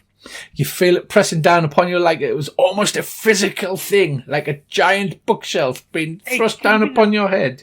Biggest bookshelf in the world, but I'm not scared of it. So how would you overcome this fear of death? With my understanding that friends stand together using harm. Together we are stronger. For I have formed a pantheon of great gods. I'll pull out my sword and shout at the darkness. Say, I created that. I do not fear you. I will never fear you. And then just push on as straight ahead. Right, as Humac draws forth the thing known as death, the giant creatures that are waiting just beyond your sight, you can almost feel them backpedaling as fast as they possibly can. Think, oh, it's him. Oh, crap. Wouldn't like to be very dead. Right, so that just leaves I will help my Shasellion. friends. If there's Shasellion. any way I can help my friends, that is which I'll do, because we're stronger together than we are apart. Are you using truth, Dave? What truth is it that you're in Tolan? This is, like I said, it's more narrative and story. So tell me why you're using truth to combat your fear of death. There is no fear in death, because death comes to all, so why fear death? Like just outside your vision, and like behind your head, you can hear as these gigantic clawed, fanged beasts. You don't know what they look like, but your imagination is telling you they're horrible and they can literally tear you apart at any second. They're probably French. If they do, they do. But I'm holding to the truth. I will rescue the Duchess. I will reach my hand out to grasp Lankormai's hand, for he is my Thane, and it is my duty to lead him to... Right, well, Dave's uses the power of his truth rune, and the demons cannot stand to face the ugly truth that they're just horrible things creeping in the dark, trying to frighten strange travellers, and they retreat from Dave, just leaving Ermal, our trickster. I will reach my other hand to Ermal's hand, even if that means setting down my spear of lightning to hold his hand, for he is my Thane, and I am responsible for his progress. Even that means I have to beat the shit out of him for every time he's in. Darkness is just the absence of light. So let there be light. And I cast an illusion of a big flaming sword in my hand. Right, I like it. Go on, use your illusion. Do you like it or do you light it? I like it. Right, so Ermal, being a lot more direct than the rest of you, summons forth a weapon of fire, an illusory weapon of fire, telling the demons that he has the weapon that can kill all demons. Unfortunately, they're pretty stupid, so they believe him, and Ermal is free to transfer the corridor of fear. Right, you all come together at the end of the passage, which, strangely enough, when you come together, only seems to be about 10 feet wide, but yet you couldn't find each other in the way, and you could all swear that you were walking down a 10 feet tall passage, and it opens out into a vast stinking swamp. The fetid waters are choked with the bodies of the damned that feed a host of demons, monsters, trolls, and other underworld horrors. The air above the swamp is poisonous from the reeking odours below, but there are many hiding places. Why should we hide? We master death, brother. And I'll pat Humac on the shoulder. All right. Ty Kora Tek says, well, there are safe ways through the swamp to avoid the demons and monsters, should you wish it. Crone, what do you suggest? 2 seconds, I'm getting a cat attack. I've got to let her out. She's just looking at us if you see it. I've been there. Yeah. The fact the cats are slowly starting to infiltrate my room scares the shite out of me, because they normally don't like.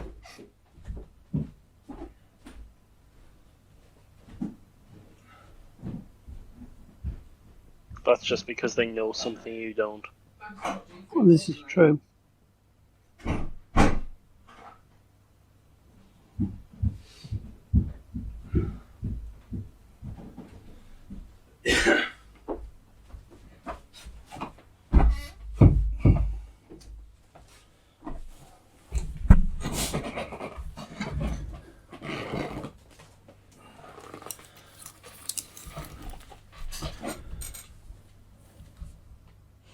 And we are back. Welcome back. Right, so how do you wish to proceed through the swamp? Are there any obvious paths or anything? There are not any obvious paths unless you can find a way through. Apparently there are safe paths. Or you could try and intimidate your way through.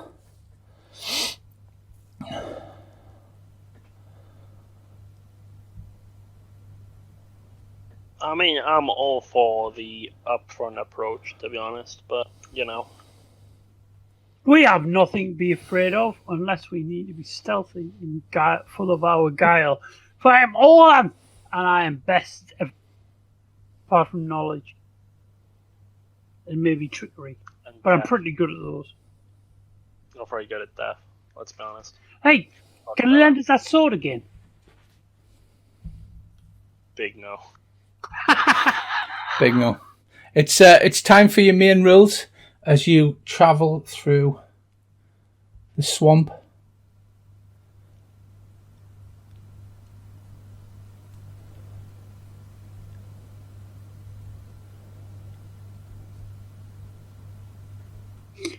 I will use my ability to track to try and find the path that was most trodden.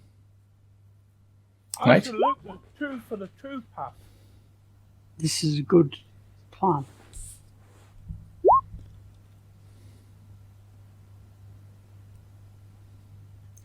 Right. So, Shasellion traces the truth rune. No, actually, what he does is he picks up a stick, a Y-shaped stick that he finds lying in the swamp, and he holds it up, and because it's the truth rune, he wafts it to the left and to the right until the path shows him, and then Krodan uses his track skill and confirms that this is the correct path, avoiding many of the beasts. Right. I will pet fecking dog who has appeared to help me find the track. Khaine and... So you have 2 successes, Khaine and Mclovin. How do you wish to help on this journey through the swamp? The swamp of despair. You have to add the despair bit on. Avoid the fire. Sorry, the swamp of despair. That was better. I'll ignore that. 'Tis the swamp of despair that you find yourselves in. Well, I want to use the death room to roll on because death always finds its way and will not ever be stopped. Outclass. Yeah, loving it, loving it. Then I'll fail. So you've got 2 successes and 1 failure. It's all down to Mclovin to see I what he will can get roll through. on my harmony rule to see if we can bring harmony to this evil place. So basically, you move through the swamp of despair, without using harmony, without passing, causing Can conflict. I help him by grabbing him by the throat and shaking him and telling him to do it right this time?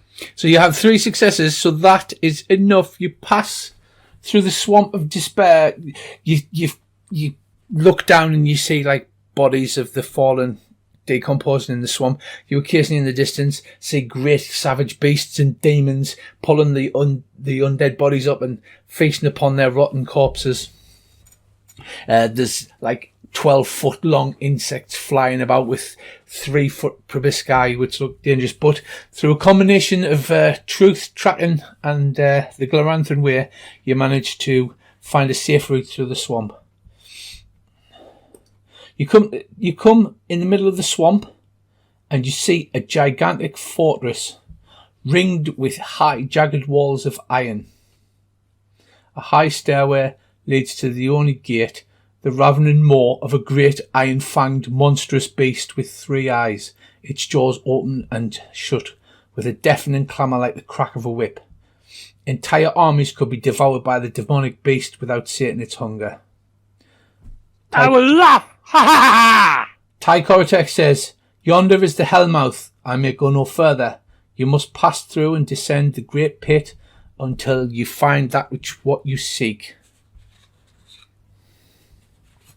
I'll turn round to Ty Kora Tek and say, "Remember whose pantheon and whom you belong." I'll use a harmony rune.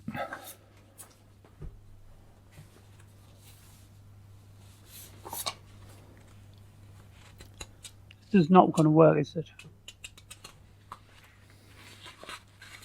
Ha ha ha! By 1.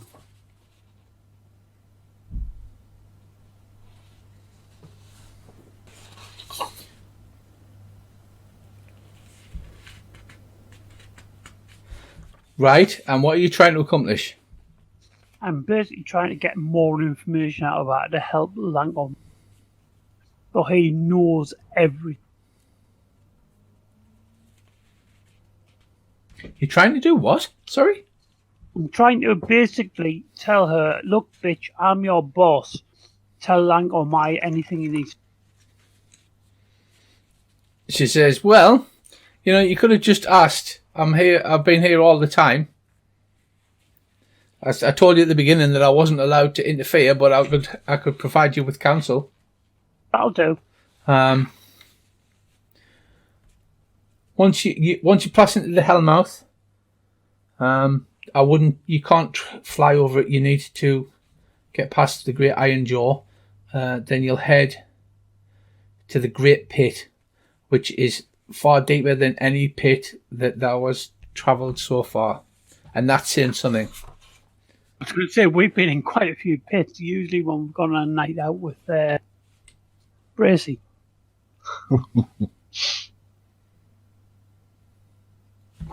And then you need to head across the plateau of suffering. I cannot speak of any more.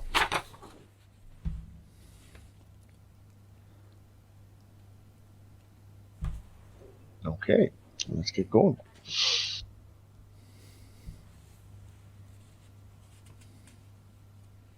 Right, so you approach the great steps. The giant iron maw slams shut. You do see some souls that have dragged themselves out of the swamp, clamber the steps, try to get past the Maw of Iron, and it slams down shut upon them like a giant zombie paper shredder. Bits of corpse are scattered in all directions, and they roll down the steps towards you. An arm sort of goes flop, flop, flop, and then plops in front of you.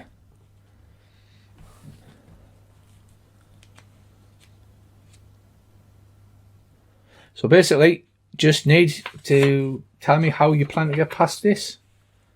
Are there no guardians at this place? Is it just the gate or what? No, it's just a giant gate in the shape of a beast, and the jaw keeps snapping shut and chopping things into bits.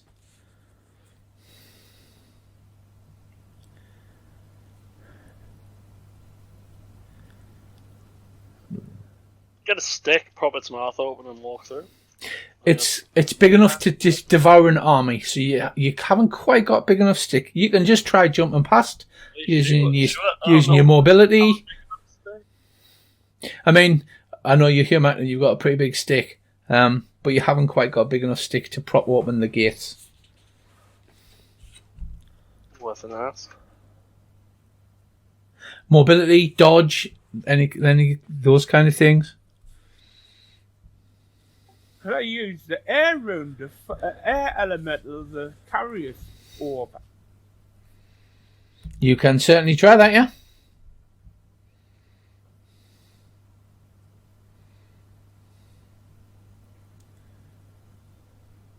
Oh, fuck. Right. Right, you feel to summon the air elemental. Needless to say, I'll just put that in the failure column. It's fine, don't worry about it, Dave. Nothing to worry about whatsoever.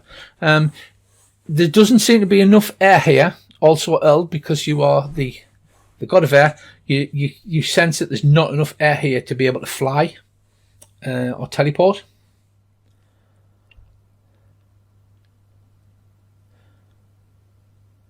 So, it was pretty foolish. Even Gina Jar, the winter, who's following around you, seems diminished. She's just no more than a little slightly chilly gust at the moment. I don't suppose we could try using harmony to sing a lullaby to sing it to sleep.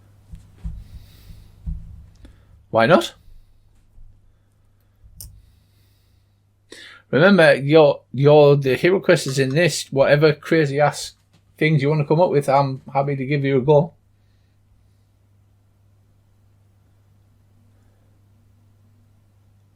Anyone? Right, that's a failure.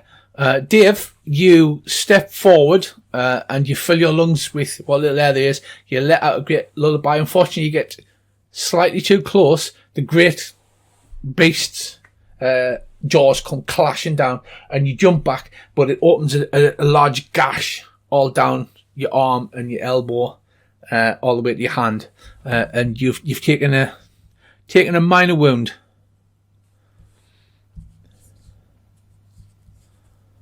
I guess I'll just have to use first aid on it then. Oh, I can heal, can't I? Okay, right. Rich, I cast an illusion of myself. Yeah. And I walk it towards the gate. Okay. What does it do? Right, so it's just illusionary sight. So it walks towards the gate, it looks up, the head of the great beast, the iron jaws clamp down straight through the middle, as if it was expecting it to smash it to bits, but it just goes straight through. So then it sort of goes, as the jaw thrashes backwards and forwards, trying to crush its enemy and slay it, but it's not able to. Okay. Right. I wait till its mouth is open. Then I could be wrong on this, but can I cast stasis on the mouth to keep it open? So you want to use your stasis rune to slow it down. I have to slow it or hold it open. I'm open for that. Yeah, go for it. Earl, Ryan, are you still there?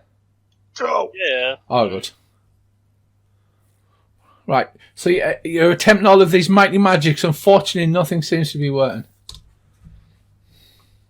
Anybody got a ball? Just throw it and see a fetch. Sadly, fresh out of balls. Well, those type of balls. So's Earls. They're fresh out. You still have your reroll for this session. You can normally you can buy extra rerolls by using 5 magic points, but not in the hero plane, unfortunately.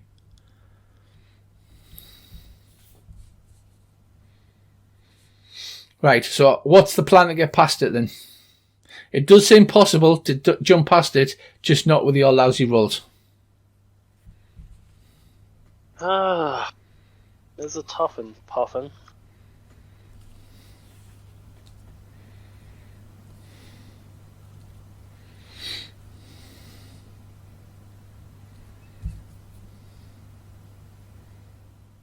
It's like that bit in Jason and the Argonauts where they've got the big cliffs going nash, nash, nash with the. It's a beast. Do you say? It's an iron gate made to resemble the head of a giant beast, and the jaws come crashing down, and they're smashing up the things that are trying to get through it. Orlanth, could you not use things you've learned from your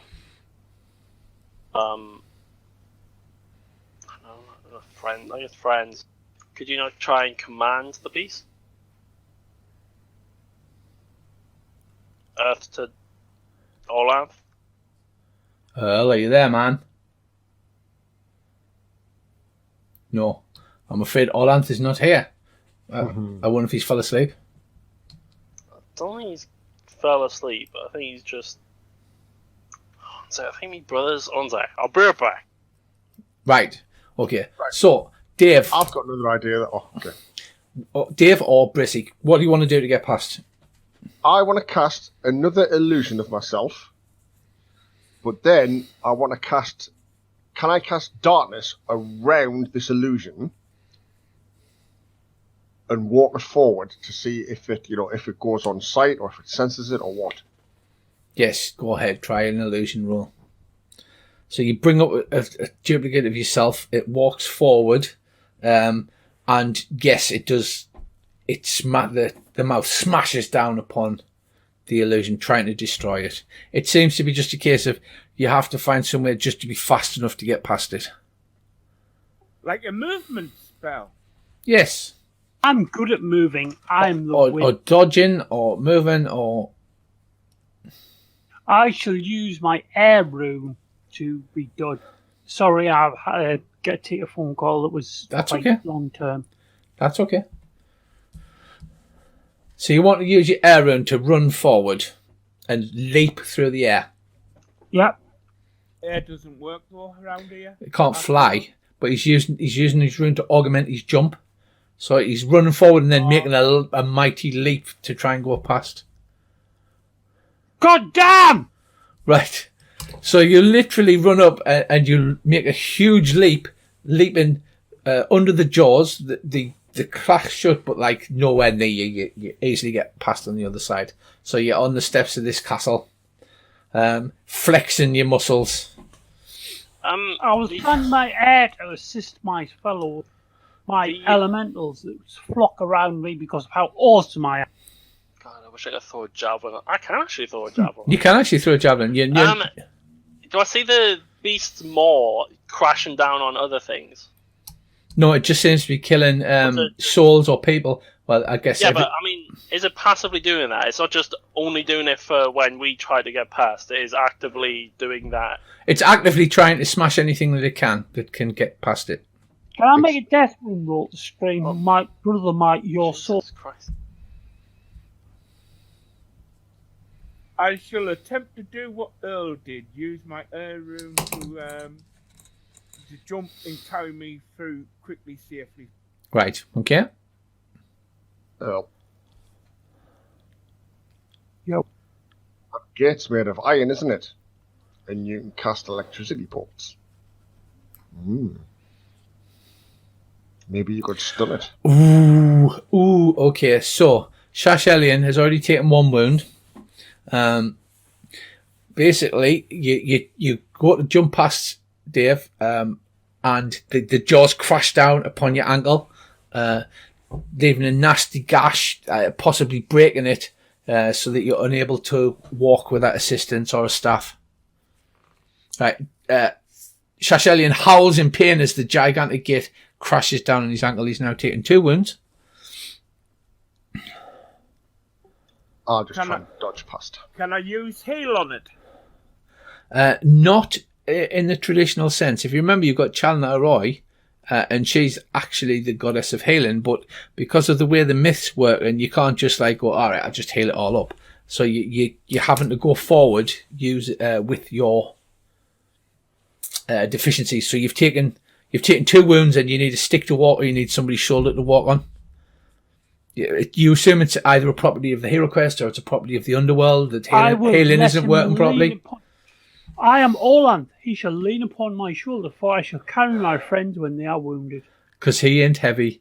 He's my brother. Heavy, he's my brother. Right, so Orland comes over and things, but Shasellion's passed, he's just got a mashed ankle.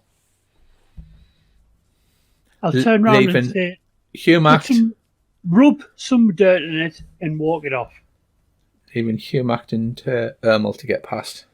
I'm gonna watch as it smashes down on other souls, and I'll use my truth rune to trust that I can walk between its it's crushing more at the right time.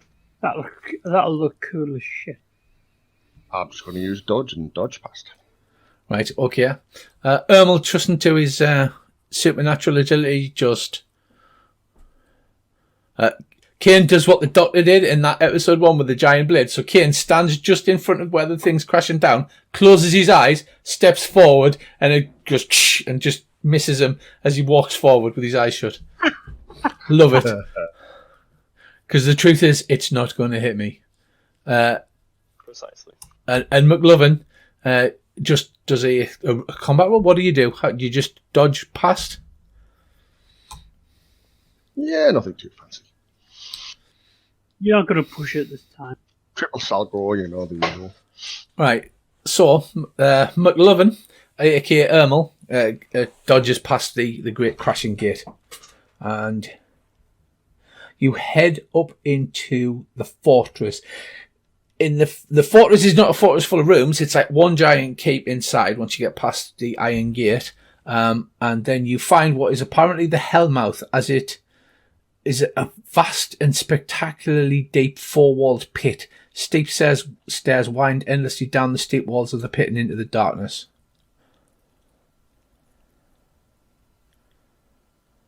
I'll turn round Langmai and say, should we descend this way?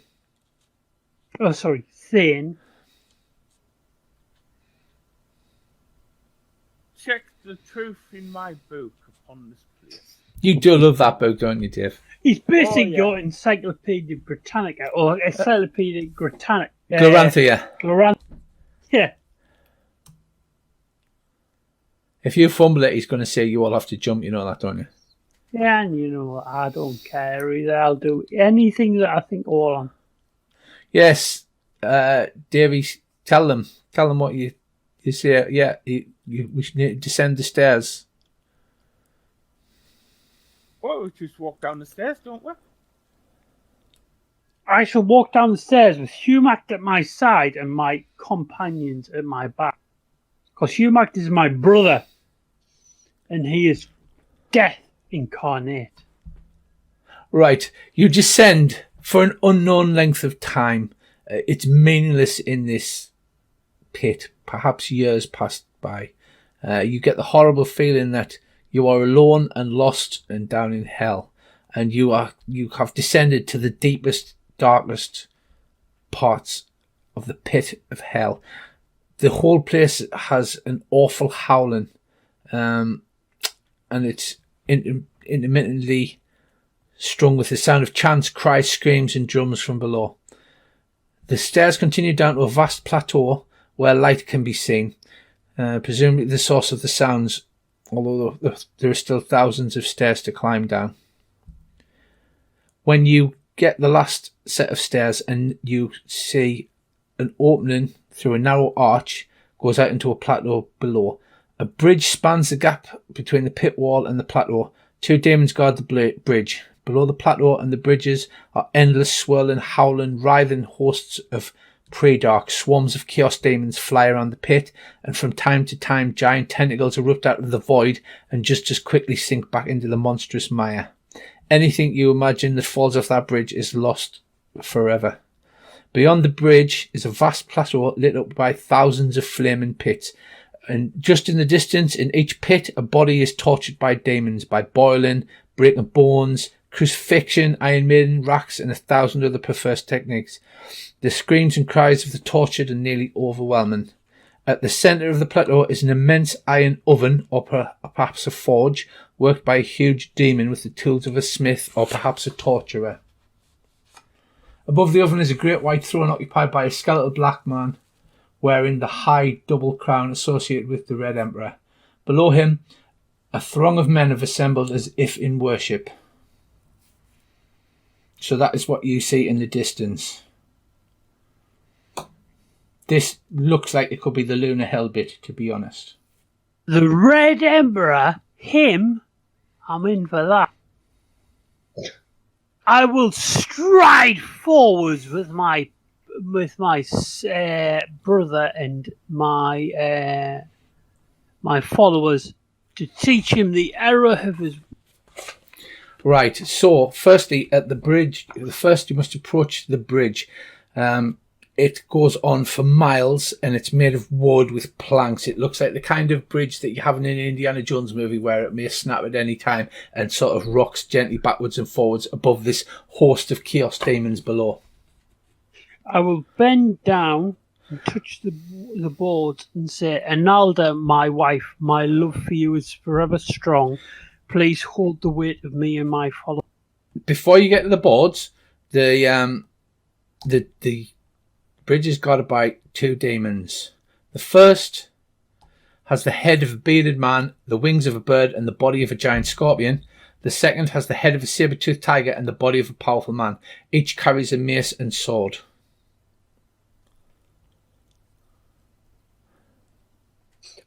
I'll look at Drango, my expectant,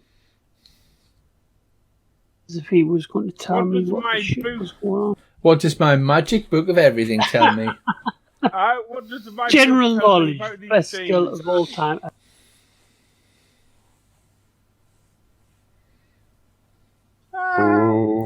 Right, basically, you have to find some way past them. There's no specific set path to get past these demons.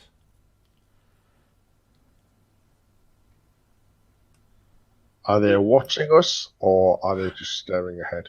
They are actively guarding. They're looking about for people. There's a throng of bodies and spirits about, so they haven't actually spotted you yet. But the ones that do walk next to the bridge, they're beating them with their weapons and throwing them over the bridge.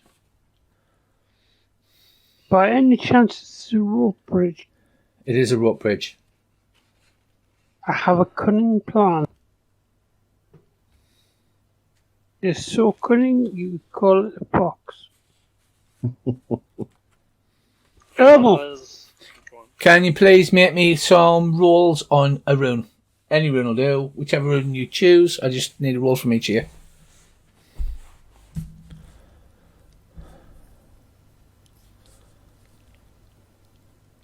Khaine, that's another failure. Love it. Krodan's a success.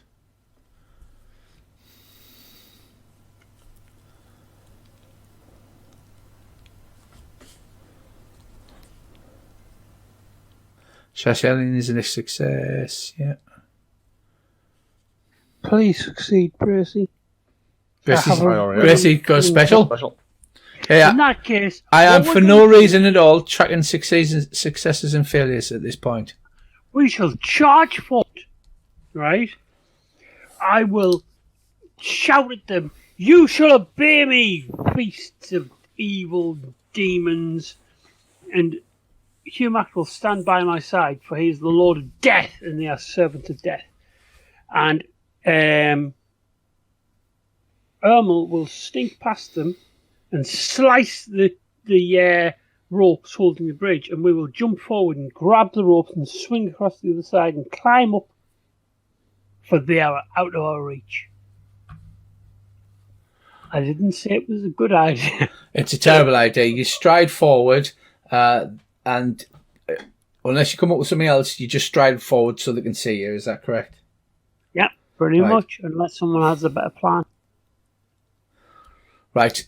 I believe in your plans. Full point. Anybody else want to speak up? I'm going to cast Illusion again, but I'm going to duplicate myself about 30 or 40 times, like Buddy Loki did, and just form them in a line and walk them towards the guards. So I'm walking a giant pile of herbals. Right, okay, go on, give us an illusion roll. That's a success. Right, a great pile of Ermals pops out, starting from the proper Ermals, so I go pop, pop, pop, pop, pop, pop, pop, pop, pop, pop, until there's a great throng of Ermals. So this is a success. I'll turn around to one of the herbals and say, "You're not as handsome as your brother." Right, so he succeeds at that. Humac, what is your plan to deal with these? The word "stab's" going to jump to mind, isn't it? I want to yell at them as I approach them. I don't know how to word it. I will not be stopped. I will not be moved. I will succeed on getting to my goal, and just walk at them, sword drawn, and intimidate them. Yeah, that sounds like an intimidating to me. I will scream, "He is the inevitable death of all life!" Can I use the to rune try and help them. modify my intimidate roll? Oh, Yeah, you can use a death rune to augment your intimidate, yeah. I'll make that for a roll for you. Right, so that's plus 20% on your intimidate.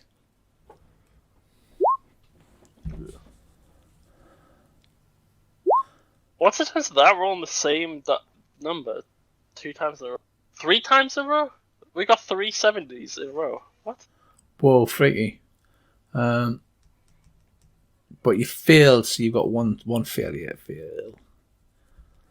Right, so you shout out, intimidate, you invoke your death rune, so the air around you grows black and cold, your eyes glow bright white.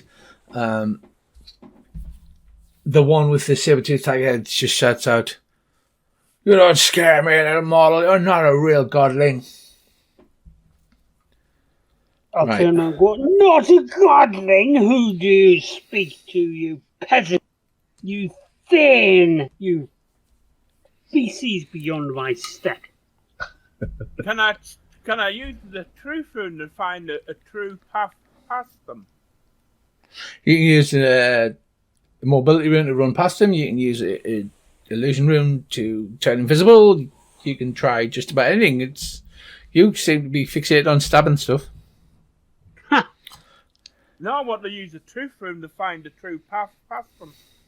The path that the heroes have taken. So basically, it's the "what did Arcat do" path. Yeah. Okay. If you want to try and remember what other people are doing, yeah, go for it.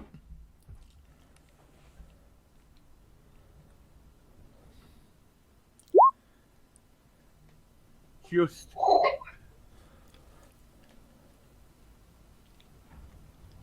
How did he get past them then? Well, there was one hero who sneaked past them. There was one hero that bribed them to let them past, and then there was another hero who fought them. So all routes have been successful against these. They're quite stupid demons, even though they're large and imposing and quite scary looking. I'll turn around and say, "What say you, brother?" To Erlang. Right, At so this point, Dave's I'm had a in success. TFK for like 1 minute. Yeah, 'cause no I'm- problem. Dave's had a success, Bracey's had a success, and Al's had a success. It just and 3 successes and 1 fail. So the step forward, swinging their mighty weapons.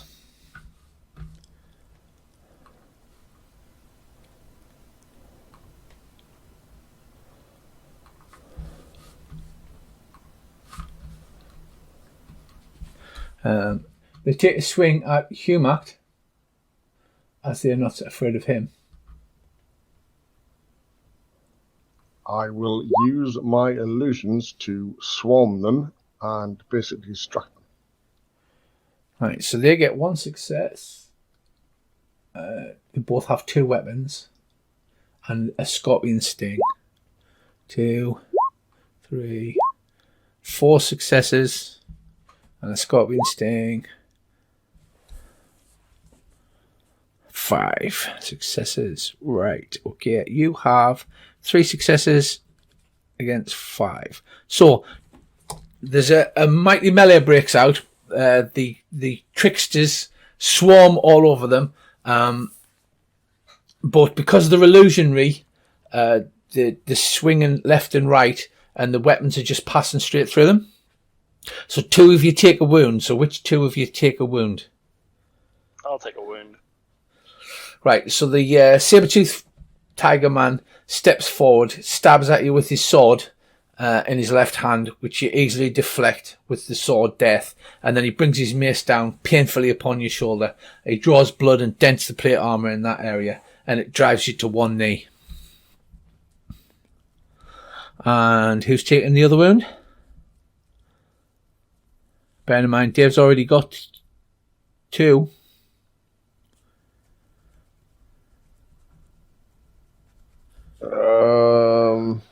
I think I can take 1.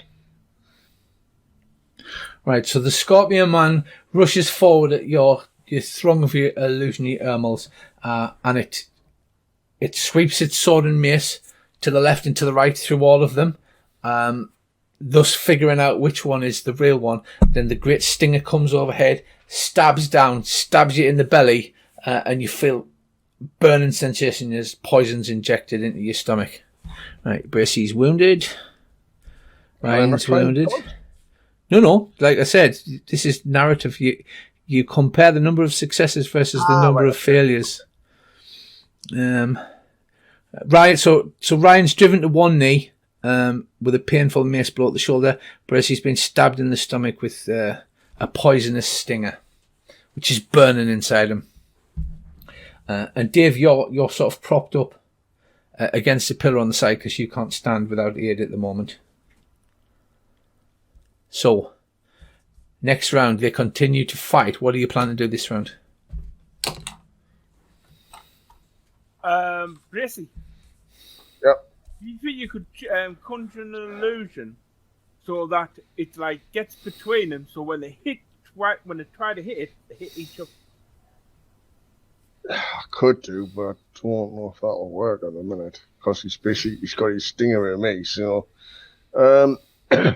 is it still in, or has he like pulled it out at the minute? Rich? No, he pulled it back out. It's a large, open, ragged wound, and vile green poison you can see inside the wound. Also, these are demons, not undead at all or anything. Demons, yeah. Flat demons. Okay, just making sure.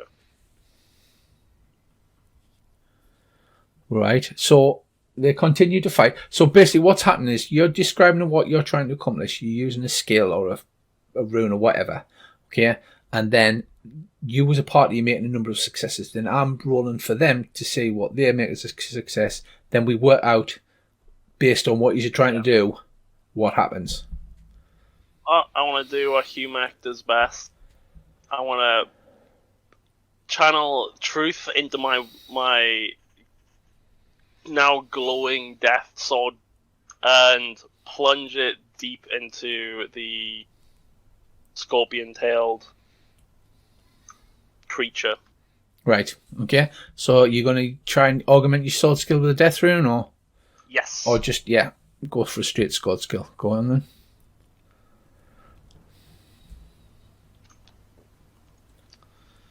Forget where... I don't need to do damage, right? Yeah, I'll just do normal. Yeah, it's just the number of successes. I will throw my spear at the back of his sword and let it dare sink. Right, so you throw your spear of lightning at the back of the sword known as death. Is that correct? Push it further in. What skill are you using with that? I will use my air rune. Oh, no, I'll do spear attack, sorry.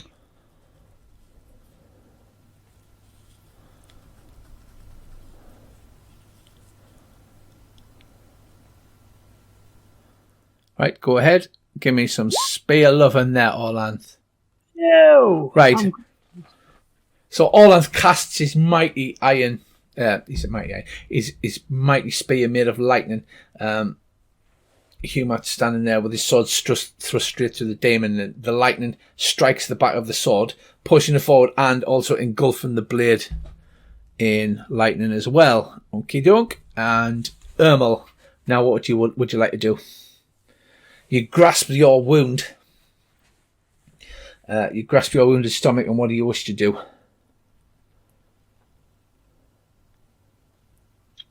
I will make myself go invisible, and I will back off out of the range of the scorpion. Right. You are quite likely the best Ermo of any time ever. Your mic's awful, then. Oh dear. Right, you start to go invisible, but the pain of the poison coursing through you, you sort of blink out of existence, and then you go, oh, and then you pop back into existence again. So that's 2 successes, 1 failure. Okay, and Dave?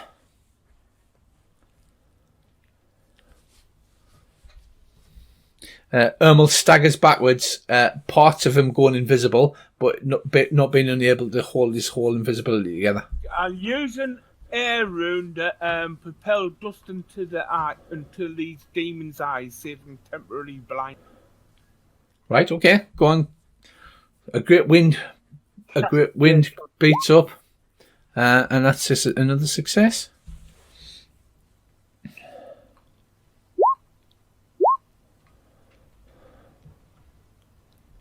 Right, so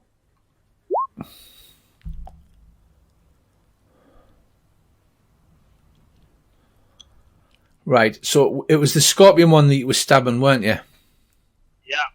Yeah. So you don't manage to kill both of them. A wind springs up, whips all of the dust and the leaves and the ash, the weird black ash, which is the remains of souls left lying there or something like that, and it whips them into their eyes. You strike true, and the damage that you inflict upon the scorpion thrusts straight in, breaking his carapace open, and the sword death strikes a clean blow and kills him outright. It sort of looks surprised, slightly tilts to one side, and then plummets over the side of the bridge into the chaos throng below, where it is quickly devoured. As in hell, nothing's wasted, everything's eaten. Right, leaving one opponent only. Embrace it at disadvantage. So what do you want to do this round? Grasp Bracy and scream, Chalana Roy, give me your healing power. Basically, he's my Thane. I've got to look after him. Right, so you attempt to aid AC Bracy with what? Yeah, healing. What skill are you using? I'm going to cast my biggest healing spell upon him. And I'm going to channel Chalana Royce, and she is my servant. Right, go on then.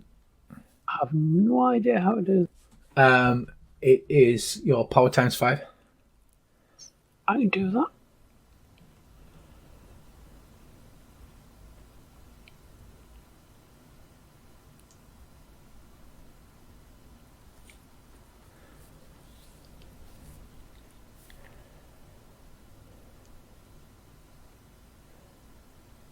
I mean, you say you can do that. There you go. Of course I can. Right. I'm brilliant. That's a success. Right, so Earl grasps you, Bracy, and you feel the poison that is seeping through your veins lessen as he channels the power of Chalana Roy. So they've got 2 success. Well, the remaining demon has 2 successes. Earl's got 1. Who's next? Who wants to perform something nasty upon the demon?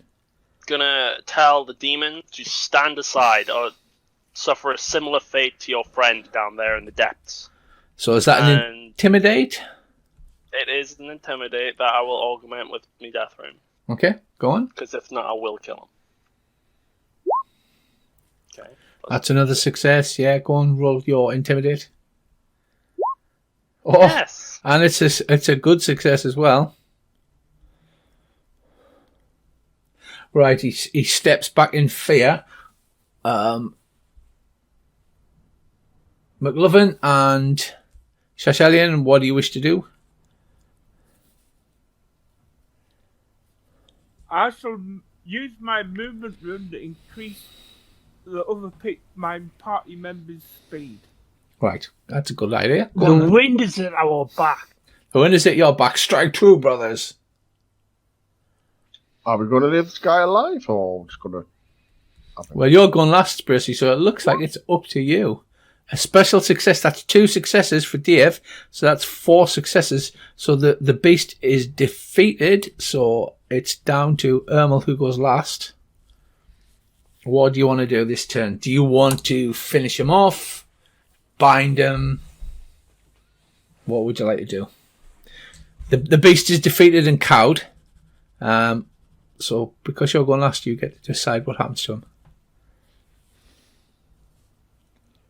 I will whip out the dagger, do an impressive flip on it, and throw it straight at him between his eyes. Right, go on then. So if you succeed, you're going for the killing blow. Yeah, oh god, hang on. Would it be throwing dagger? No, it would be, would it? I'll probably miss but that bend. Dope. Right, so Reroll it. Let's go. he's only got 24% to be fair. A 1 in 4. It's a good chance to me, you know. What, the rolls we've had? When I GM'd the Christmas special, I failed every roll I made as a GM. Every one. It's payback. He's defeated, it's just Bracey was trying to kill him. So you Yeah. can accept the defeat, or you can re-roll. It's Oh, up to you. actually, no, I don't. I'm actually fine with that. Right, so the demon throws down its weapons and says, "Don't kill me, you win. You can cross the bridge." I'm totally kicking these weapons off into the fire as I go past. No, well, off the bridge into the Off chaos thing. into the pit. Yeah. Right, he stands aside and lets you pass. I will lead them ahead, for I'm all on. Jesus. I'm the best. Right, so at this point, Bracey's you've eased the poison in Bracey's stomach, but he's still got an injury. Humac's got a crushed shoulder. Davy's got a cut down his arm and a broken ankle. For some reason, the healing's not working properly in the Underworld. Maybe it's because it's the Underworld. We don't know. I will grab Langor Mai by the shoulder and wrench him to full height and go, "Stand firm, brother!" And he's like, "Oh, this really hurts." I will use my air rune to influence his healing. Right, you cross the bridge and you get to the plateau of suffering.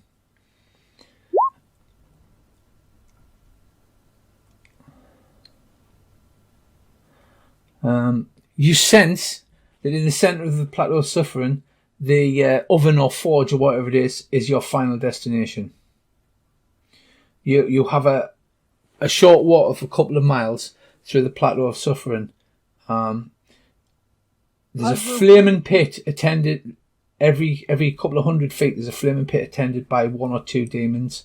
There are brew. There are minotaurs. There are griffins attending. There are people being torn apart over the flaming pits, screaming, pleading, "Help me! Don't leave me here, please, please."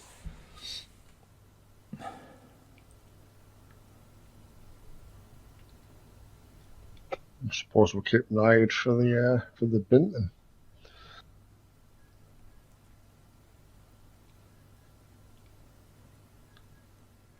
Or are there literally like thousands of these things? There are thousands all over. People are screaming, howling in pain.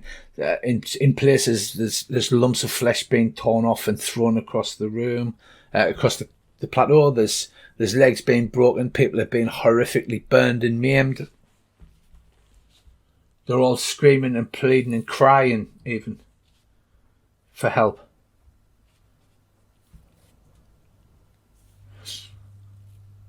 Do you push on or? Can we? Well, when we get to the centre, can we petition this whoever's in charge to let us know who it is, and if we can get it back, or is it going to have to be like a fight thing? Well, you don't know, but you can push on and maybe find out. Push on. Push on then. Right, you clasp your ears, you clasp your hands to your ears as the sounds of suffering on the plateau of suffering is so horrible. And as you approach closer, there's a gigantic oven, a gigantic iron oven of truly immense proportions. It's glowing red hot. Thousands of misshapen demons pump bellows and throw fuel into the flames. The wretched souls of evildoers and those of condemned to purification by the fire. Above the huge grotesque demon endlessly reaches deep into the oven with pincers to jab at a man-sized figure that remains completely unharmed despite the unbearable heat of the forge. The demon's back is marked with 6 crosses incised in a triangle, and it carries the tools of a smith or perhaps a torturer. This is Ikad's the torturer. He receives the souls of misdoers and cleanses them before they can join the other dead. Ikaz is a deadly foe of Humacht, and his place of suffering is in the deepest pit of the Underworld. Looming above the forge is a great white throne, which can now be seen to be made of bones. Seated on the throne is a man made entirely of black ash. He has no eyes, no nose, no ears and no mouth, but wears a double crown made of gold. At the foot of his throne, thousands of worshippers chant, sing and play music. A group of 7 lesser gods face the Ash King. Behind them is a stone altar. The lesser gods appear to be sky gods and attired like Darahapans or lunar overseers. All have lunar ornamentation. Leading the ceremony is a yellow god reading from a great grimoire. Accompanying him is another lesser god wearing a bronze slave collar with many lengths of chains hanging off it, and a goddess, half her body is black and the other half is silver. The other 4 are white, yellow, red and blue. Each carries a measuring tool, and they all face the Ash King and chant eldritch sorceries in a strange language. Does anybody speak Darahapan? No. I need New Pelorian and Praxian only. Darahapan is New Plural. Yes. Is it? Oh, okay then, yeah. So these are the filthy lunars. Stretched upon the altar, with each limb held by an overseer, is the naked body of the Duchess. Being made an offering to the Ash King, no doubt.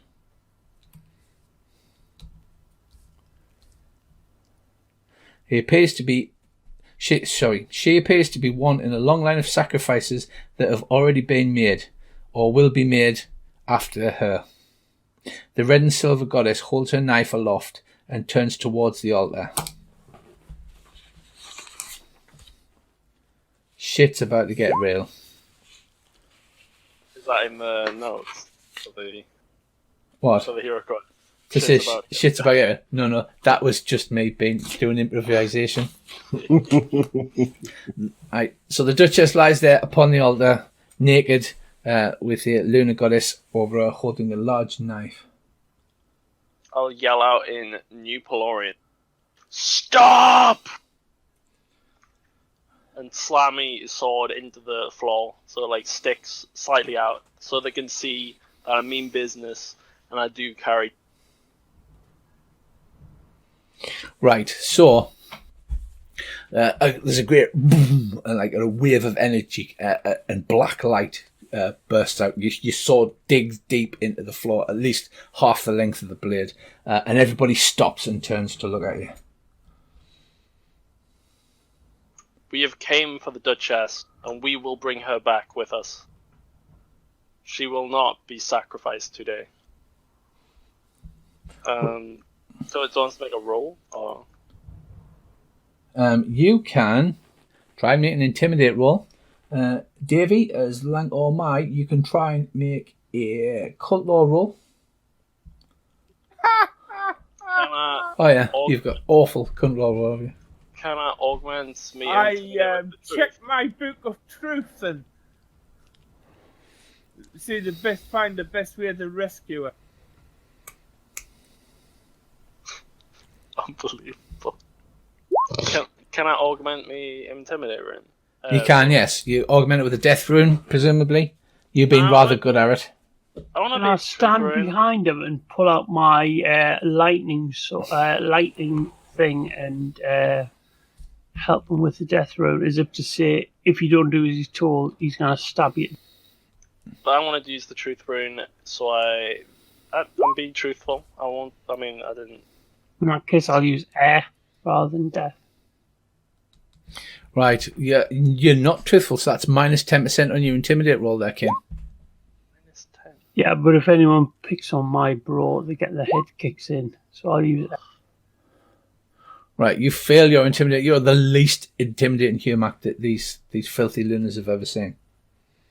Right, Dave, did you succeeded at your truth rune? Right, Dave, Yeah.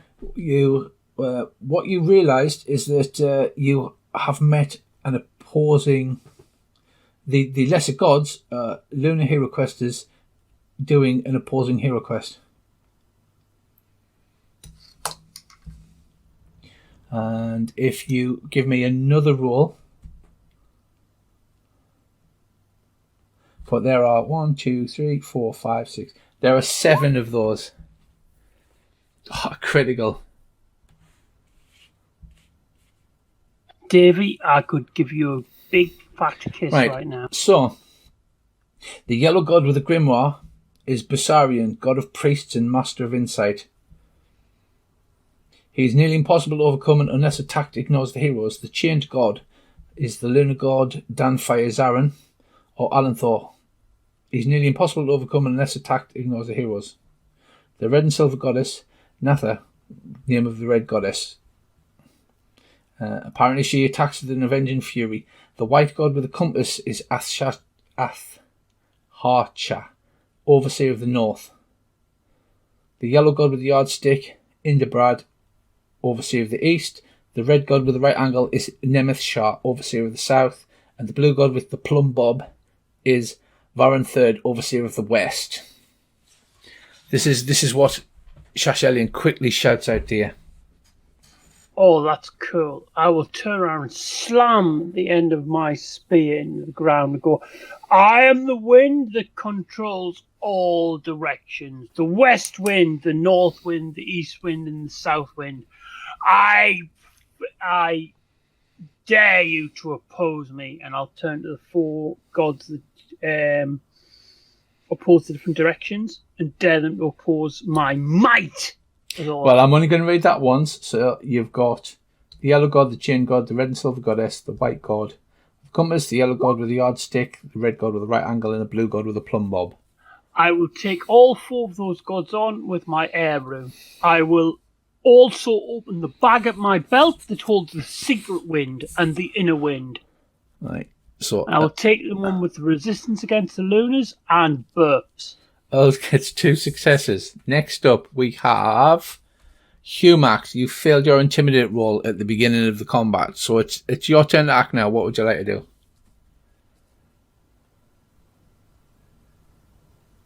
Through and it's all fun. Sorry. I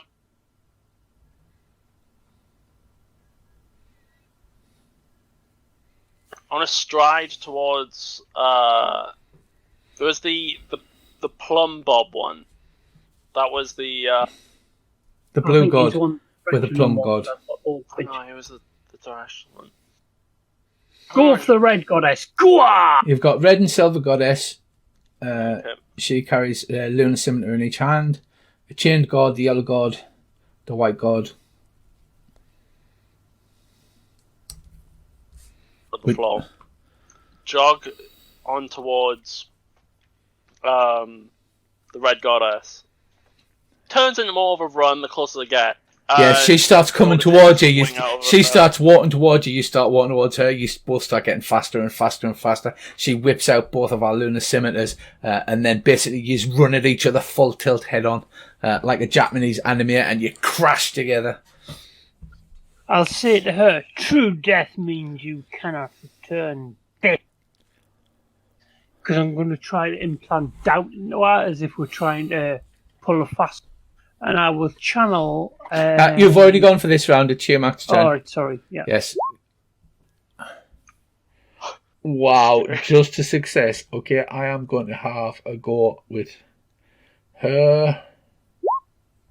So that's a success for you and a success for them. Right, there's a great ring and a clash of swords. There's a flurry of action. All you can see is black and red and silver in a deadly dance as swords leap in and out. There's a shield going and it's deflecting one scimitar and another scimitar, but neither seems to be gaining the upper hand. We have Shasellion. You have been Earl's left go of you, so you are basically slumped on the floor or leaning against something. What do you want to do? I shall use my movement rune to increase the speed of my companions. Right, okay, go ahead.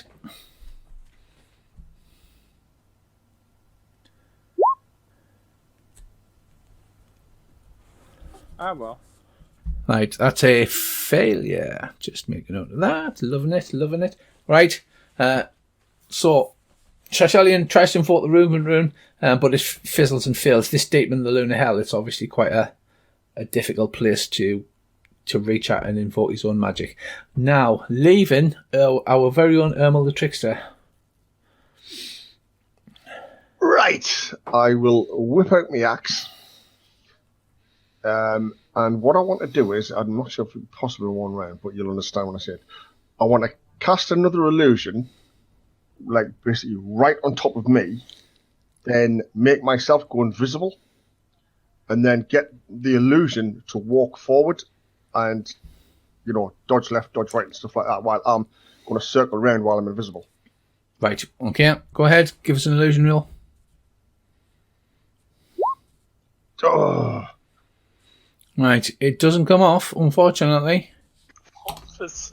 Better looking than good. What is that's crazy.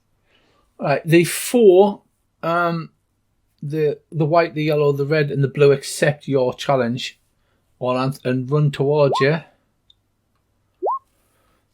Ha! And get two failures and two successes. I will unleash the bag of winds and unleash the secret wind upon them. The valiant resistance against the. Right, so basically, what happens is one of their party members unfortunately goes down because they got more failures than you did. According to me, I will pirouette and laugh, for I am all Anthem. They are pathetic, for I have other weapons. Right, so there's four of the lesser gods dancing around. The four colours, the east, the west, the north, and the south, are dancing around Orlanth in a perfect compass orientation. They're dancing around, and you raise your lightning spear, and you strike one down. Which one do you strike down? What colour?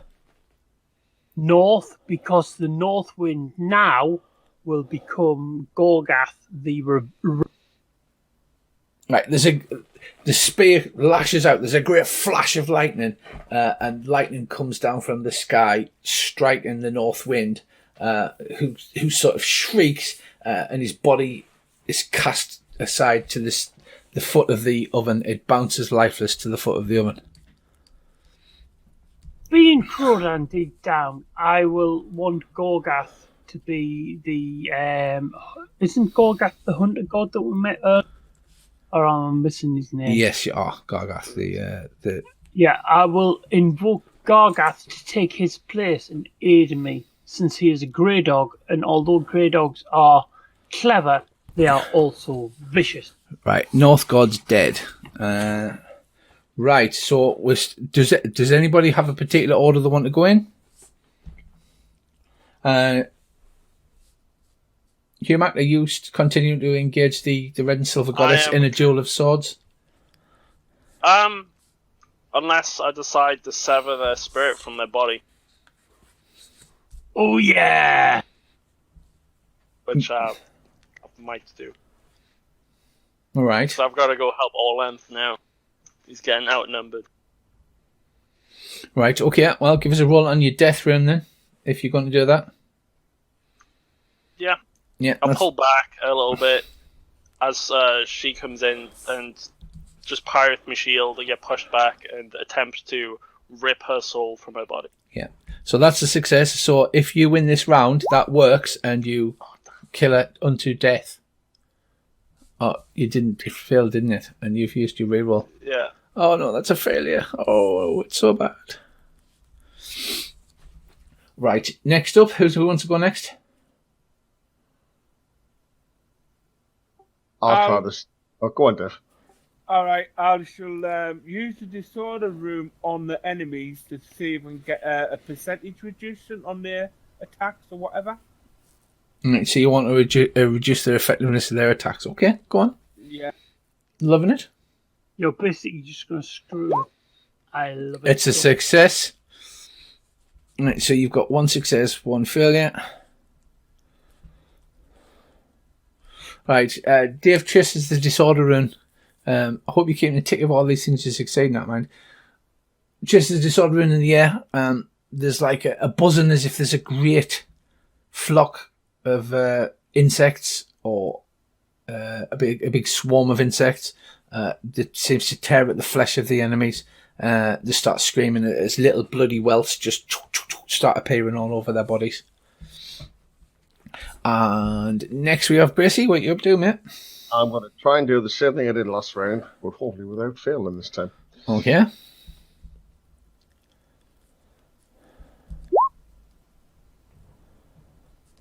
That's it. Special is actually worth 2 successes. Okay. 3 successes. So what do? You create an illusion of yourself and turn invisible. Yeah. And I want this illusion to basically, get one of the other people or opponent's attention, but I don't want them to actually fight. I just want them to dodge out the road, because obviously if they hit them, they're going to know it's an illusion, and I'm going to circle around behind whoever engages this illusion. Okay. So make them divide the attention. Yep. Yeah. So we have 3 successes, 1 failure from your side. That is correct, I believe.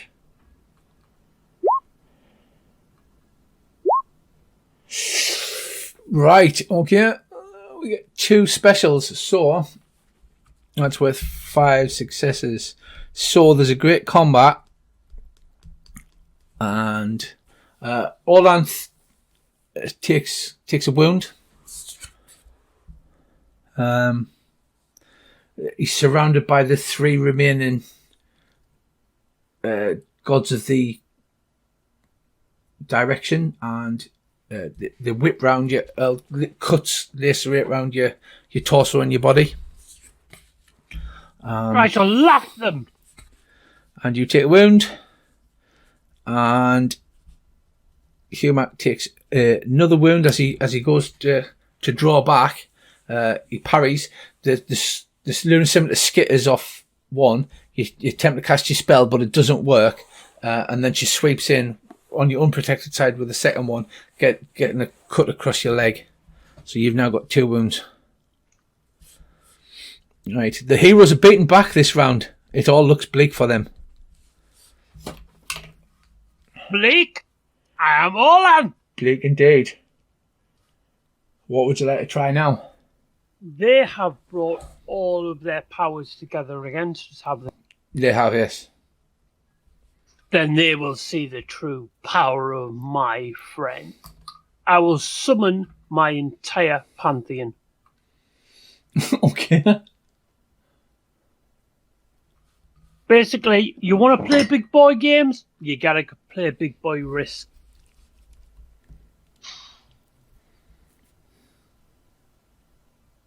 I assume you're invoking your air rune. I'm going to invoke my air rune and scream, "Aid me, for it is your duty." Right, okay, go on. Oh, it's a special. Right. I will literally go, I don't know if you get this, but you know the you must aid a friend in need, so you get a series and people like that who have to. Yeah. So that the light bringers. So the rest of the light bringers, Jinnajar, all Jinnajar blasts them with freezing wind, and Fleshman throws himself, blunting their swords by using his whole body to blunt their swords with, and that kind of thing. Right, who's up next? I'm gonna press the attack on her. I want to push on her. Not gonna be defensive. I'm gonna win. There's no doubt in my mind that I'm gonna kill her and strike her down. And we're gonna. I'll be cheerleading for everyone because they are my guys. And yeah, I want to swing at her.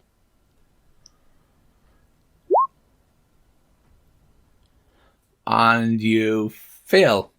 Tell us about it. It's absolutely rigged. It's unbelievable. It's rigged. completely rigged. So 2 successes, 1 fail. Okay, Ermel and Langamai, who wants to go next? Well, they are both my things, so will I assist them because I have summoned them forward to do their best? Yeah, they can have a plus 30. You're using your battle skill to assist them, so they can have a plus 30. You're inspiring them. All right, I shall use my death rune to kill one of the enemy outright. No, sorcery, baby. You can't do that. That's Humac's thing, is killing things outright.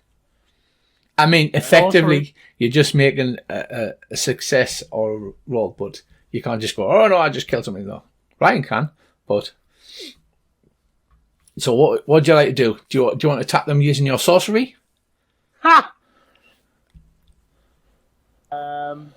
That was kind of awesome, Dave. Well, it was worth a try. I suppose I can use the air rune to try and blind them with dust again. Well, you're a sorcerer, so you can blast them with fire. You can steal the breath from their lungs. You can make the ground underneath them disappear. Yeah, Not really a sorcerer, just from their lungs and knows everything. That's the best one. Right, so you literally you do a pinching motion and you jerk your hand backwards and you suck the air from their lungs. So make me a rune roll, then, please.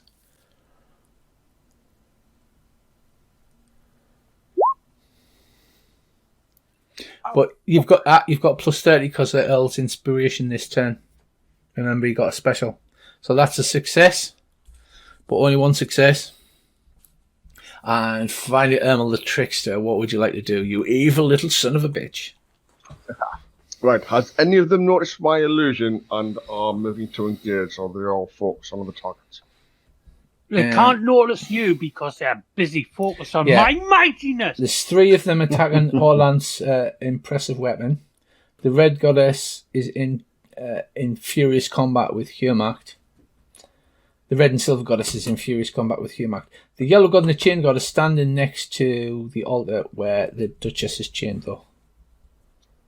And are they just watching, or? Yeah, they're simply watching with disinterest, to be honest. Right, I wanna command the illusion. What I'm gonna do is to move in between two of the 3 that's attacking Earl. So obviously, hopefully they'll see it. You know, they'll look, one of them will look at it, and then I'm gonna get behind whoever it is, the first one, and just basically twat them.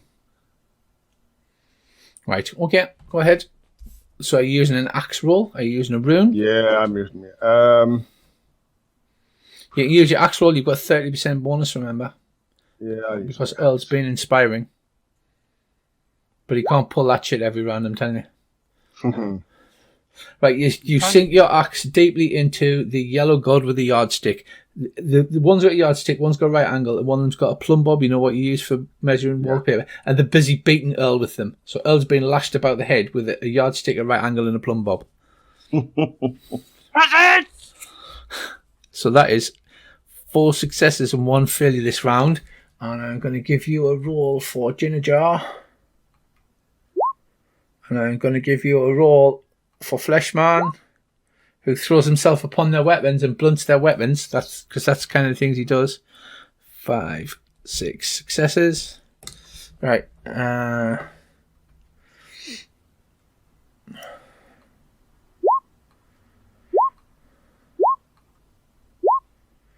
Right. 3 successes, 1 failure. So you have taken right. You take down all of them, but one of the ones that are fighting. So which ones gets taken down and which one is standing?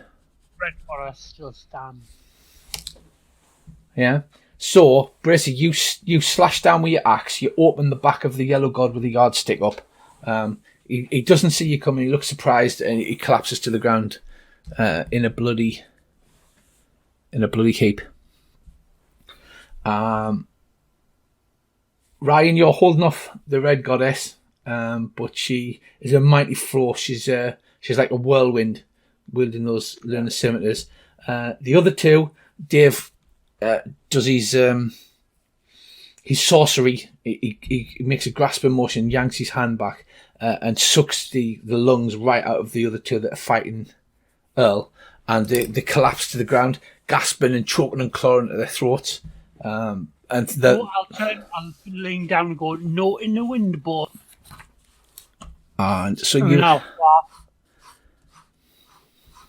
you have defeated all except the red and silver goddess, who still stands proud and unafraid, even though she's about to get absolutely mullered this round. Unless you all fail and she gets a crit. I will stand behind Humac, for he's my brother, and it is not my duty to overshadow his glory. But I will call upon the powers of the entire pantheon to defeat her, for she is alone and we are many. You are alone and we are many. Right. So what are you trying to do? Are you trying to impress? I will use the harmony room. Harmony is good. Right, go for it. I will use harmony to bring about the rest of the pantheon, people, all the minor gods. Right, there is a success. Next up, anybody want to go next? I'll basically do my best to use that to influence Humac, because he is death, my bro. I'm gonna attempt to disarm her and kick it to the ground. Right, using a broadsword or something? Yes, very much so.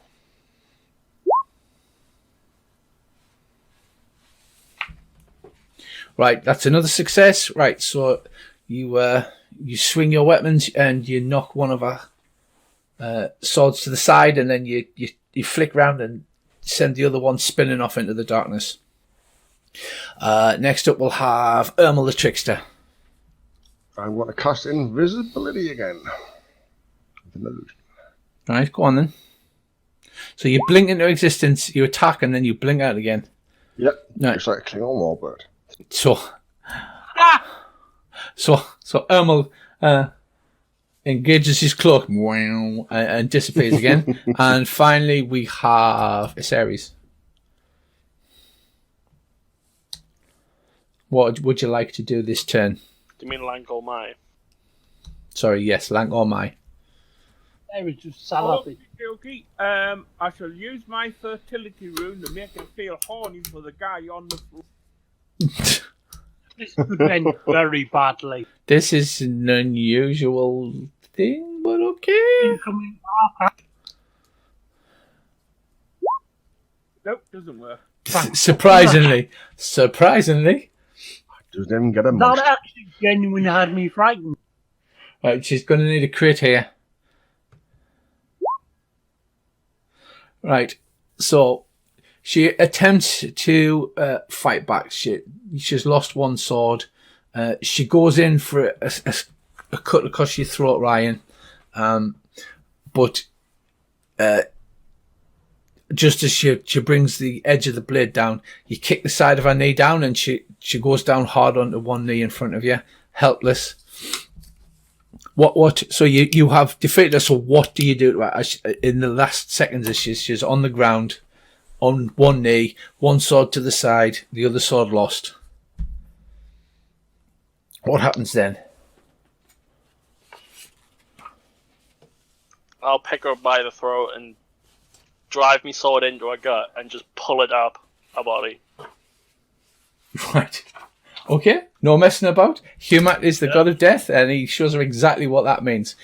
She looks up in her eyes, like burning with hatred, and then at the last second, as she sees the sword known as death coming down towards her, she gets an absolute terrified look on her face. The sword plunges deep into her body, and her spirit is cast asunder into the void. You have defeated the enemy Heroquesters. I will clasp my fins about me and go, my friends, we must celebrate, my brothers. I mean, importantly, we shouldn't get the Duchess off the altar.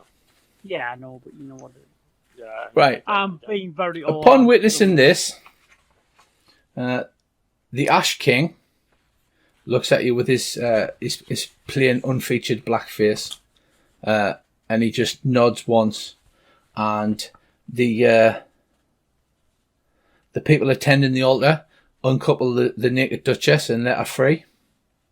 They're still bringing the next victim, however, but that's not. I will nod at him because it is his duty that he is doing, and duty is important. So basically, you get the Duchess. She is naked. She is frightened, and she's been dead for a week or so she's not very happy, to be fair. I will blow the wind of life into her and wrap her in my cloak of comfort. Right. So you wrap her in a cloak of comfort. She looks a lot happier. Ty Kora Tek reappears and says, Questers, you have succeeded in the Heroquest. You have managed to rescue the lady from the Underworld. All of you that leave with her will receive a permanent boon. And just as you say that, Orlanth coughs. He raises his hand to his lips, and there's blood flecked on his lips. And then Humak begins to cough. And then Iseris begins to cough. The three of you fall to your knees. There's blood on your hands. And Ermel then begins to cough, but then his cough stops, and he's like, I'm sorry, I can't keep a straight face anymore. Go on, David. Bracy, tell them. Unfortunately, you are all poisoned and are about to die, gentlemen. The glory will be mine. Thank you. I'll turn round to Ermel and go, I will beat you with an inch of your life, Thane, unless you undo your wickedness. For I have a plan that is so cunning that it will undo the lunar goddess's grip upon us. Right, well, unfortunately, due to the number of failures I've been recording, Ryan coughs up blood, passes out unconscious. Davey also passes out, but stays conscious for a little longer. Earl, you're so mighty, and you didn't feel that much. You don't pass out, but you are paralyzed as you fall to the ground. You see Ermel the trickster is like going, and then it bursts out into like a massive blast. Grasp death off Humak to brandish it towards Ermel because, Orlanth. Curse your sudden but inevitable betrayal. Right. So Ermel grasps the Duchess firmly around the shoulders. Kora Tek gives you a knowing grin, and you grasp death from Humak, who's lying unconscious, possibly dead on the floor. You raise your sword to take a last swing. You stab the sword death forward, like you said you would never do again, but Ermel and the Duchess have already begun to become insubstantial, and this slowly fades. The sword clatters to the ground in front of you, and then the three of you, it all fades and goes wobbly to black. And as they fade, can I blow my breath upon them? you can certainly try. I will try to blow my breath upon them so they will always be influenced by Orlanth. Great! So you awake back. I'm good at blowing. You are very Well, good at that's what we blood. like. Right, you awake back at the keep. In the fire, in the surrounds of the fire next to your tent. The three years are alive. You're okay.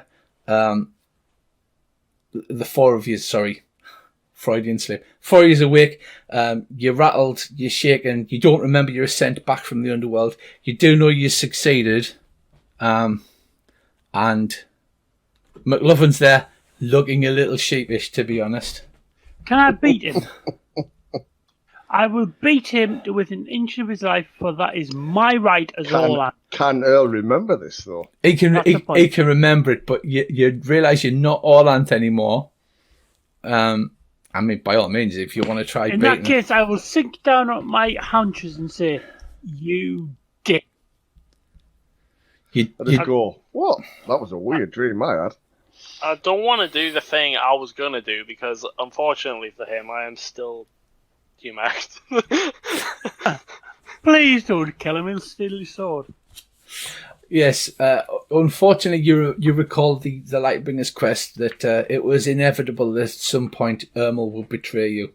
It was literally curse your sudden but inevitable betrayal. Hey, it's his job. As the part of Orlanth leaves me, I'll realise that the risk of having Ermal with you and the risk of the betrayal, which is inevitable, is better than having him against. And the last thing you hear for this session is there's a great uproar. It's like it's dawn. It's early morning, the time of renewal and regrowth. There's a great cheer and an uproar from the keep. Presumably, the Duchess has returned to life, and you shall reap the rewards next session. It'll all go very badly because of you. And thus endeth the hero quest of retrieving the Duchess from the lunar hell.